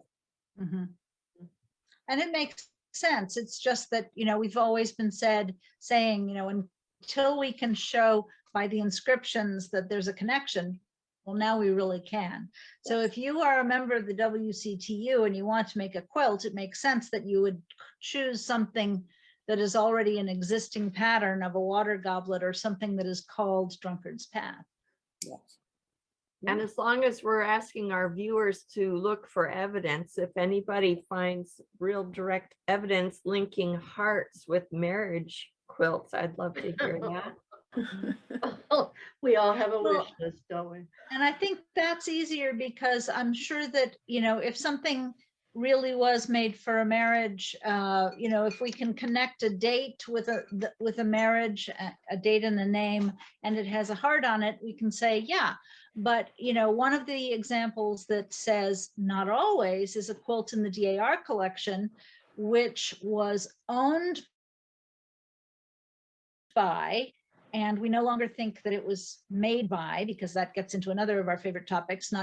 We think it was maybe professionally made, because there's no evidence this woman ever sat around and stitched. And Pamela Cunningham, who was the famous beginner of the Mount Vernon Ladies Association, she's well documented. And there's no discussion of her being a needlewoman and all of the other things that she did. But she was from a very genteel Southern family, and she certainly could have purchased a beautiful stuffed white work quilt that has 50 million hearts all over it, and she never married. So it has nothing to do with marriage whatsoever in that case. But what period are you talking about with that one? 1830s. Oh, that's pretty early. Okay. She was too busy to sew. I don't want to get away from Julie's temperance, but thank you for that. Right. No, but it's about the smoking gun. Yeah, and making those links. And like what I found, the last thing I said was, it may be like with hearts, they may have been used specifically for marriage, but the Pennsylvania Germans are going to use them for that and many other things. So the image might be appropriated to emphasize the marriage, but we know, it seems to me, there are quilt makers who made more quilts than one with a heart on it, which suggests that only one of them would be a wedding quilt, if that. It's a lovely symbol. Well, you know, we have a terrible tendency to view the past through our own metaphors and heart marriage. But in the 19th century, especially in the later 19th century, Christian virtues of charity, hope, and hope, faith, and charity were symbolized by faith was the cross, charity was the heart, and hope was the anchor. And you see many, many quilts with those three. So that's something we've forgotten about. And there's also the whole idea of now of the earlier temperance. We think of the WCTU because it was so effective as the temperance, but it started in 1870 and people were advocating sobriety back to 1800.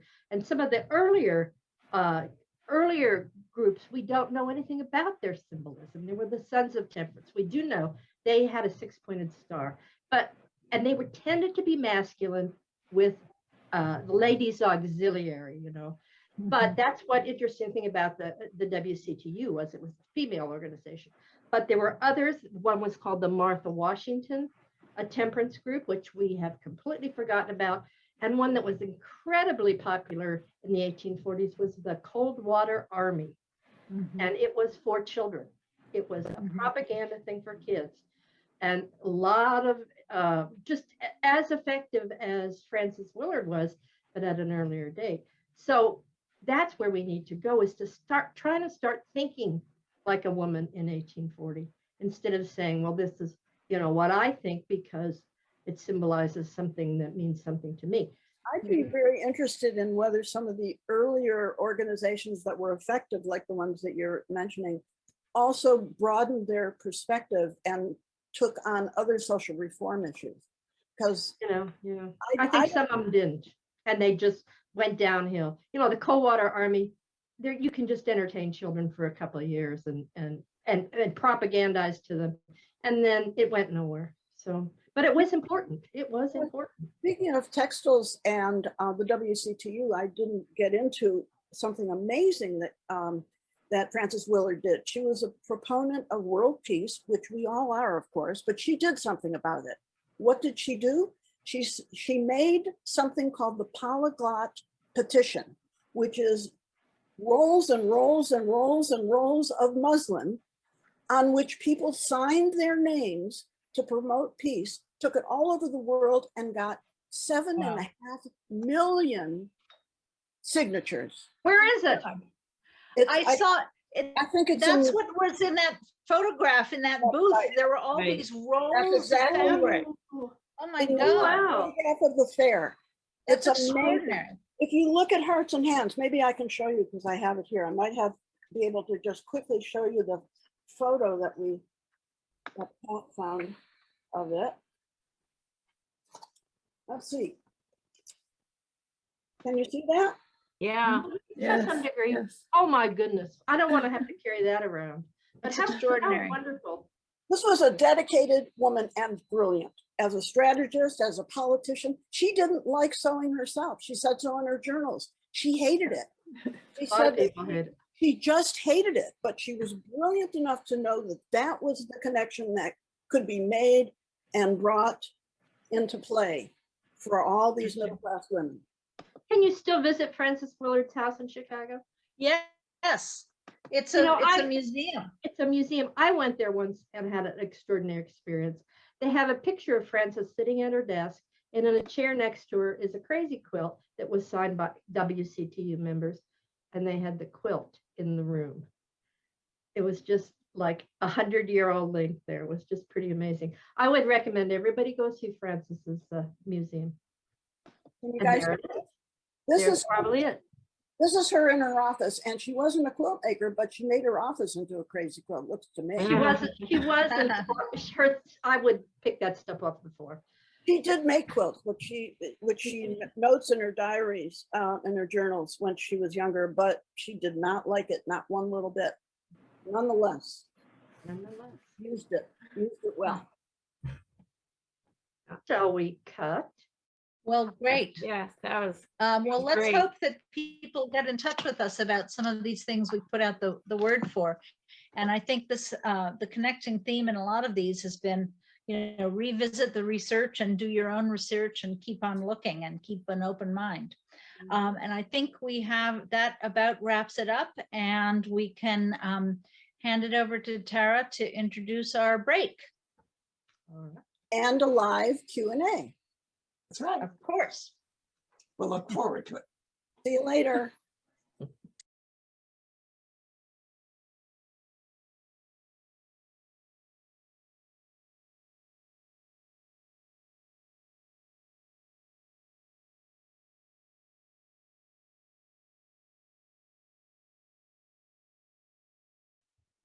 Did you know you can watch our previous episodes on Vimeo? Vimeo.com/quiltdistrict/VOD_pages. Or you can search for the 6 know-it-alls when you go to the main page of Vimeo.com. You can also catch our first 3 episodes, which are free, on our YouTube channel. You can go directly to our YouTube channel, or you can go to youtube.com and search for the 6 know-it-alls. You can also find all the updates and links to previous episodes on quiltdistrict.com. Go to quiltdistrict.com and then the 6 know-it-alls tab, and there you'll find all the upcoming episode information, as well as the background on how the 6 know-it-alls got started and some biography information on all of the know-it-alls. You'll also want to be sure you put your email address in here so that you can get notified of upcoming events straight to your email inbox.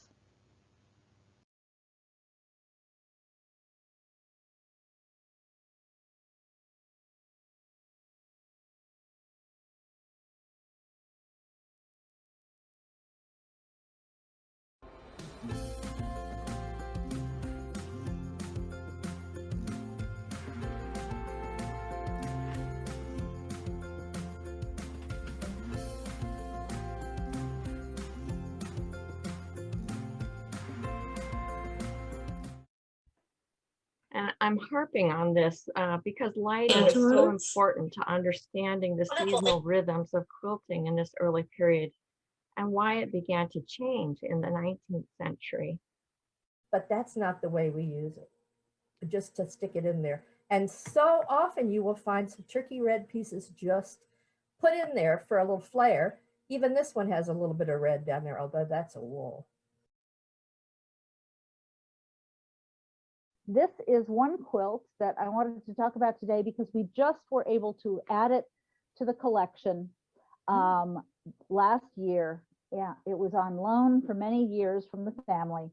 And some of you know the quilt maker, Anna Catherine, known as Catherine Hummel Markey Garnhart of Frederick, Maryland. And thanks to my predecessor, Nancy Gibson, we now know of 10 quilts made by Markey Garnhart. And we now own 3.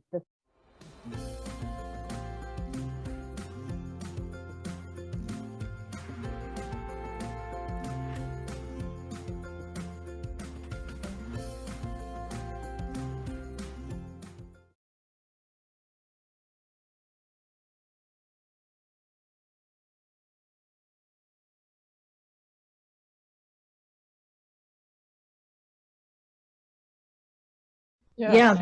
Yes. And that is very interesting that it's made for the wife of a minister. And I have never heard of the lady sewing group being called a circle of industry. So that's quite interesting. I wonder if it belongs to that denomination, if there are others that call themselves something similar. So I just wanted to show how the designs of these bed rugs relate to whole cloth quilt and other types of quilts. So here we have one of the foot bed rugs, and here we have a whole cloth quilt that was made by Olive Curtis Baker in Connecticut. And the stitching of this whole cloth quilt is basically pretty much the same idea as you see in the bed rug. The thing is, and this goes back to Lynne too with the bed rugs. If we were looking at men's work, if we were looking at ceramics like graffiti plates or painted chests, we wouldn't be thinking of it as a hobby.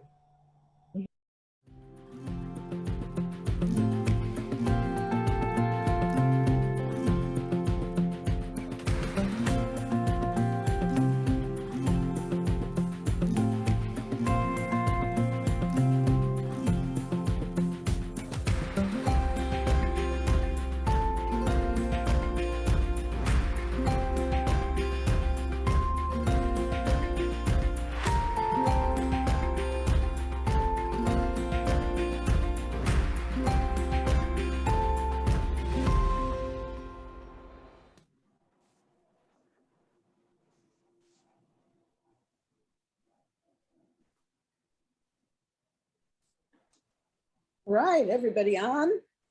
I'm in charge of questions this time. So Deborah. everybody okay? I've looked at some of the questions here and there's some good ones. So let's start at the beginning. Sue Holmes asks, is it true that red dye in the uniforms of the British Army was used because it was cheap? Anybody know that? Alden, Sorry, no, it's not true. Oh.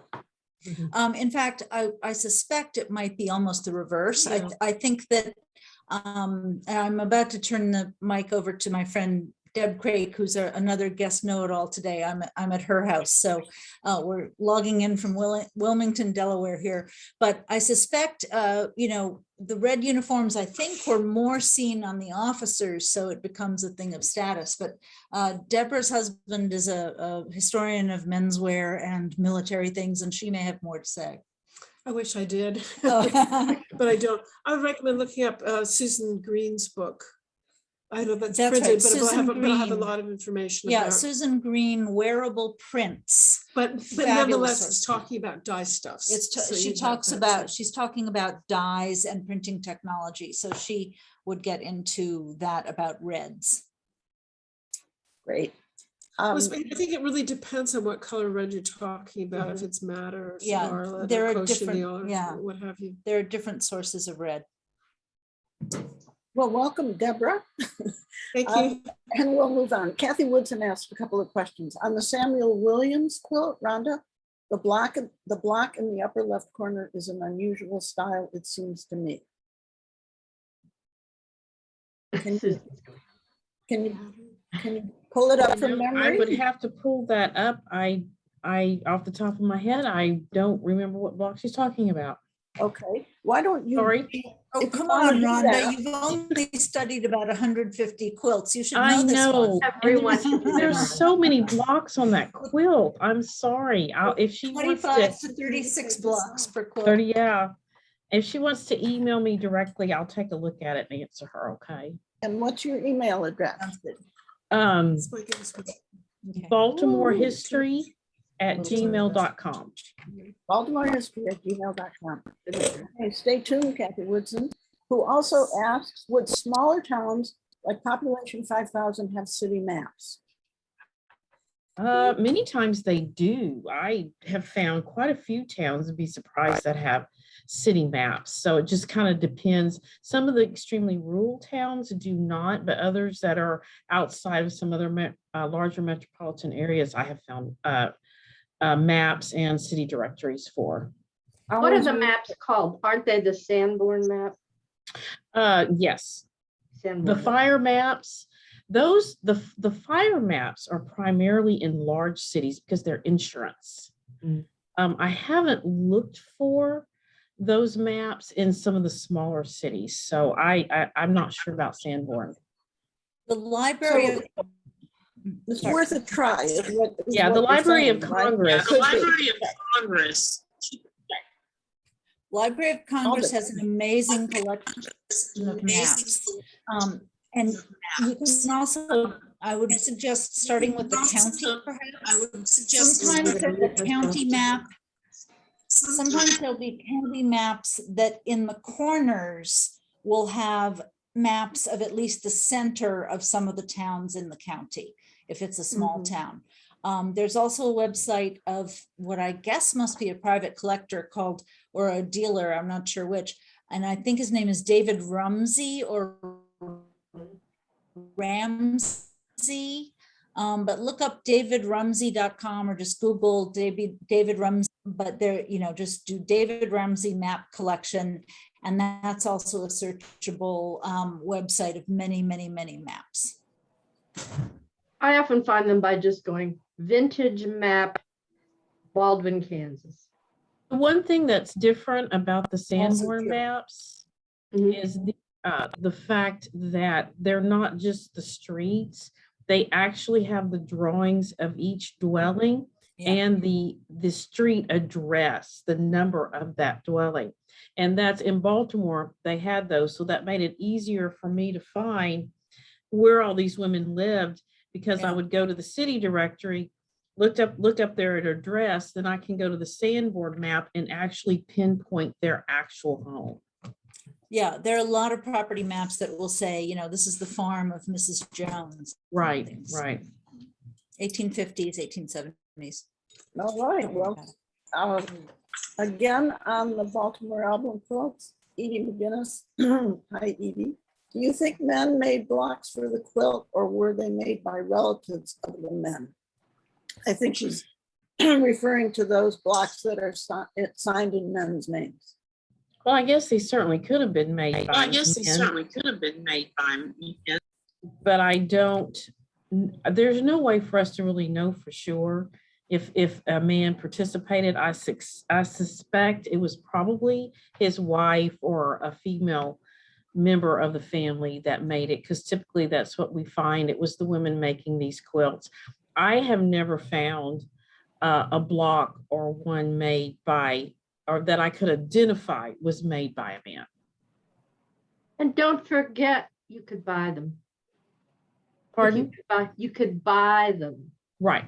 They could buy the blocks and either they sign it, but usually those signatures were pretty close, to each other. So I think that, I guess it's always possible, but I don't know.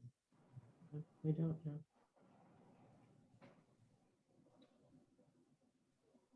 Julie is muted. We can't hear you.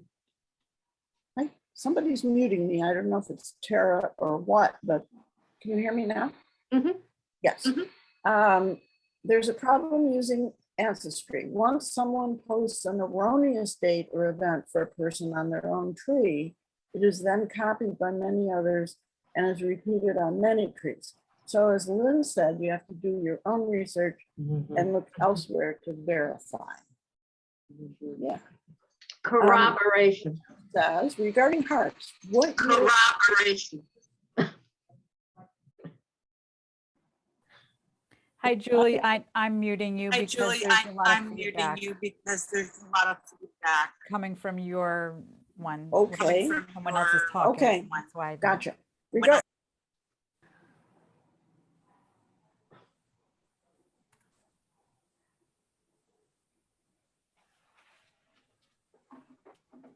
Maybe somebody should take the questions now. Okay, we'll go down there at the bottom and look at questions and answers. Okay.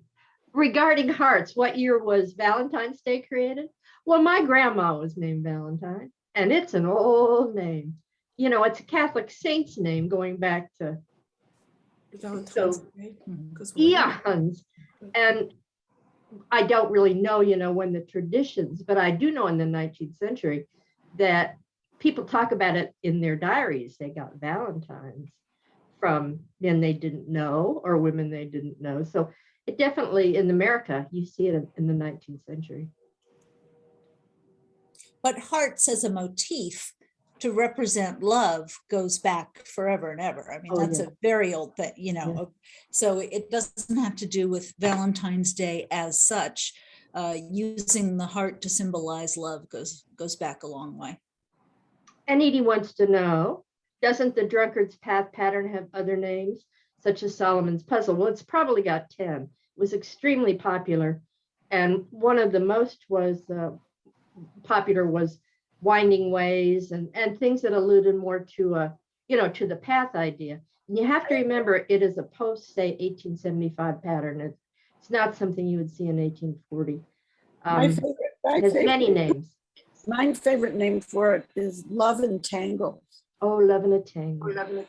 Love and Another Tangle. Valentine. I have something to show. Can I share my screen here? We're talking about Temperance, and I made a little thing here, which I'm going to show. Let me get this over here. I don't know what happened to it. All right, this is always so we're so skillful. All right, I found that tons of quilts in New York, tons, maybe 10, have this image in them. This is a New York sampler image from, say, 1840 to 1890. And, you know, what's going on here? I think they're temperance related, or they might just be enjoy a glass of wine related. But I do have lots of these things with that glass earlier, you know, the tumbler earlier than when it became a popular piece pattern. And Julie, I think you've had a quilt that actually had one of these on it too. Let me see, oops. Although, again, sometimes it just says you're supposed to have a glass of wine and be happy. I don't know. So I wanted to show those two because those were. I was thinking religious, that it might be religion. Yeah, like wine at the ceremonial, like an Episcopalian wine service. Yeah, but you do see the goblet earlier. One thing, I don't know if you mentioned this, one thing about the goblet is if you turn it upside down, it becomes a pitcher. I mean, it becomes a tumbler, a carafe. And people also thought that was interesting. So let me look at some more questions. Oh no, Julie's going to screen share.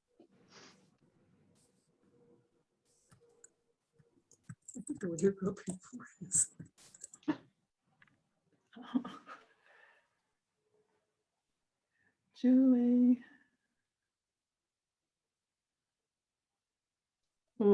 Where's Julie talking? She's muted.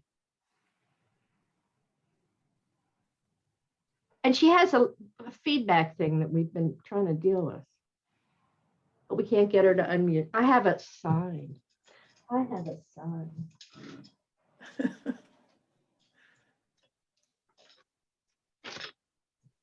Okay, am I there? You're there. Okay, I'm sorry for the feedback, whatever it is. Some of the AQSG members here, and in the audience, if you don't know what that is, American Quilt Study Group, which if you're interested in quilt history and don't know about it, you should look it up, American Quilt Study Group. Many, many, many, many years ago at one of the conferences, the curator of textiles or decorative arts from a museum in Mississippi, maybe Mississippi State Museum, brought this quilt. Or she either brought the quilt or she brought a slide of this quilt and said that so I'm bringing this up obviously because somebody asked about the trains on the Baltimore Album quilts.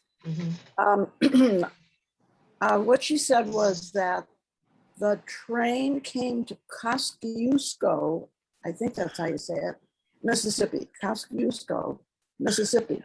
And they were so excited about the train arriving and was, you know, we all know what a major change that was in American life. So some woman made this quilt and put the words on it that I think are just incredibly moving.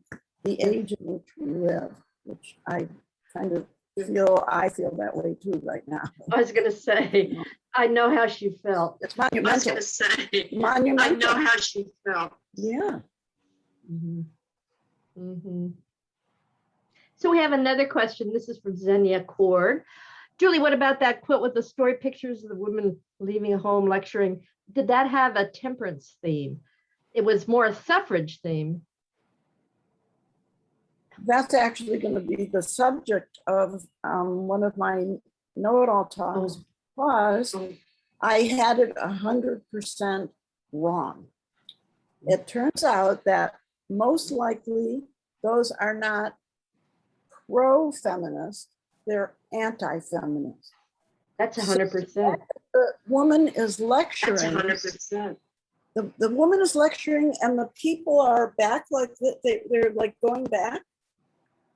That's not good. The man in the apron washing dishes, I was directed to see flyers and pamphlets from that time, and the ones that were against women's votes, suffrage, and anything like that, they're all about how terrible it's going to be when women are in charge, or not in charge, when women have equal rights or whatever it is. Like, they didn't want women lecturing. That was against social rules. And for so long, I thought that the woman lecturing and a woman riding alone in her cart were all celebrating feminist issues and suffrage. And it says women's rights on the banners that are on the quilt. So I just presumed it was pro women's rights. It probably isn't, and I'll talk a lot more about that when yeah, we see what we want to see. So I don't have any other questions here. Nope. So we're looking forward to that. We're planning our October know-it-alls, and we're going to tell you quilt tales from beyond the grave. Barbara, before we sign off, there are some things in the chat. We had hoped they'd go to Q&A, but they went to the chat. So if you want to look there, you might see something. Or someone mentioned the Episcopalian wine service, which is what that looks like. Yes, the wine glass and the glasses. No, we talked about property maps. And some of these are not questions, they're comments. Are the Washingtonians the same as the Martha Washingtons? I think so. It definitely needs to be pursued. Yeah. So I'm looking through this. Will we be able to rewatch this program? Well, in a couple of days, Tara will get it all sorted out, and then you'll be able to look at it in perpetuity, but it will take a couple of days. Now here's Kenley. Kenley says, my father, who was born in 1907, had a baby quilt made by his grandmother in a blue and white drunkard's path, and she was a WCTU member in Northwest Kansas. I'm sure there are many of them out there. We just don't have the proof. And those kind of stories, family stories, are so helpful. So I'm looking. Audrey says she first heard the word cretonne from her grandmother. It's definitely an old-fashioned word. So I'm going up here. Let's see. Oh, Jill Gordon says her grandmother worked at the Chicago 1933 World's Fair as a waitress. That's a comment. Cool. All right. So, any others? All right. Well, I seem to be Paul Pribble is asking, when things get to normal, would you guys consider doing a live presentation? Could you in person hire all 6 of us with, Deb too? Yeah, I just don't travel much anymore. It is really hard, even in normal times. So we're just taking advantage of this technology. Maybe at a seminar, if we're all there, we could. Well, that's true. Something. Yes, we could do something. A lot of us were at AQSG last. And then there probably are some things coming up at the DAR and places like that. Maybe. So, one of those comments I think was for the circuit rider quilt about the men's signatures. Susan, you didn't think that the men's names on there, they didn't write them? No, the men wouldn't have. They were made by the wives or the mothers and signed by them. Someone I know, and I forget who, I wish I could credit her, said, it's a little bit like, one person from the office goes and buys the happy birthday card and everyone in the office signs it. You know, and that's not perfectly true for all of them, because often each individual block was made by different people, but you can't be sure that the person signing it was the person who made it. True. Yeah, I'm always impressed. Now, I work with groups, and I'm one of the worst sewers in my group, and sometimes they let me sew and sometimes they don't. But let's say it's 1843 and album quilts are becoming hot. Everybody's making them in Philadelphia and New Jersey. How do you get 99 people up to speed to make a quilt like that? It would take me months to get my quilt guild to get under. It's a new idea, kids. We're going to cut this out. We're going to applicate it down there using this stitch. It would take months to get 5 people up to speed because they're all beautifully done. That's what confuses me about the whole idea of these early album quilts. Now, later on, it becomes fashionable and you learn it in school. But what's the impetus there? And who is sewing these things? Because they are beautifully done.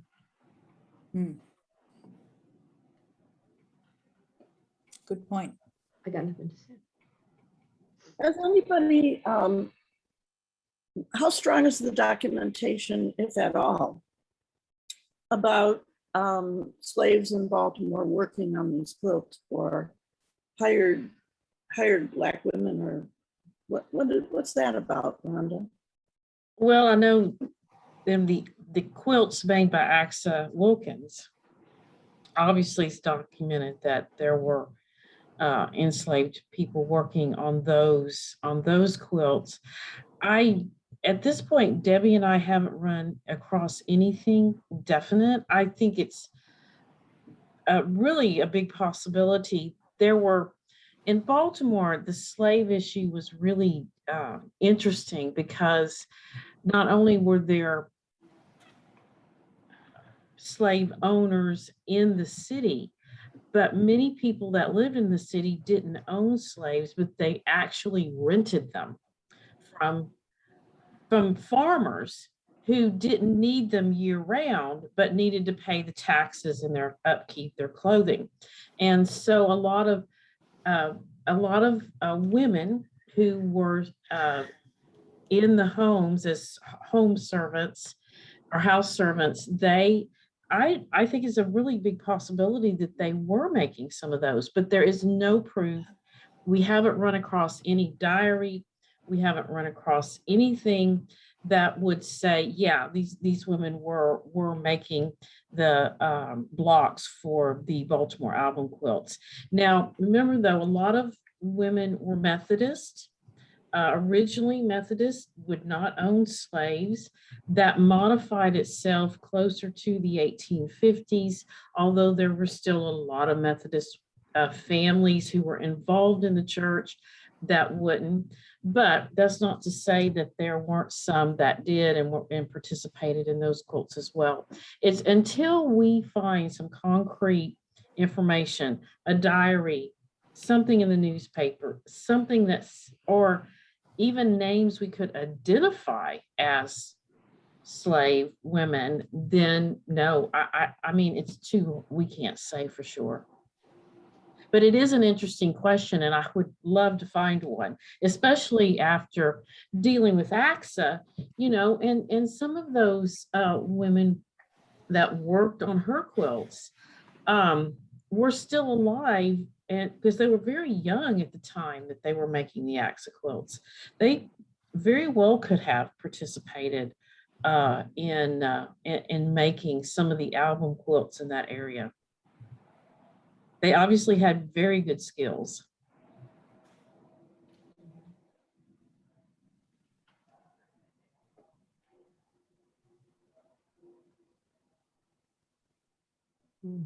Rhonda, wasn't Baltimore really split? So, I mean, the abolitionist movement was very strong. Well, it said that Baltimore was the most northern city of the South and the most southern city of the North. So yeah, it was right on that line. I think there were, it was very, there were a lot of slave owners there. but then there were just as many people who were opposed to it, especially being the city where Methodism really came into the U.S.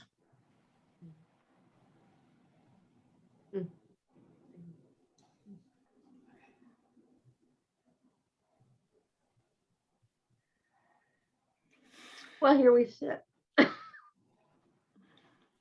Can't hear you, Mary Kay. Can't hear. I think it's time to say goodbye and say thank you to the And- guests. And Yeah. thank you to Tara. We It was hope you another good enjoyed it. episode. Unless I'm wrong. Am I wrong, Tara? You're not wrong. I think that was a fantastic episode. I really Thank you, enjoyed it. everyone, for coming. All right, next month. you. Quilts Thank you and to our guest beyond. know-it-alls. Thanks. And let me clarify, this will be available in a few days to people who already bought a ticket forever. But also, if anybody watching wants to tell other people about it, that taped version will be available for if they buy a ticket after today or in a few days. So it's on, and if you get a $15 ticket, you have access to it forever.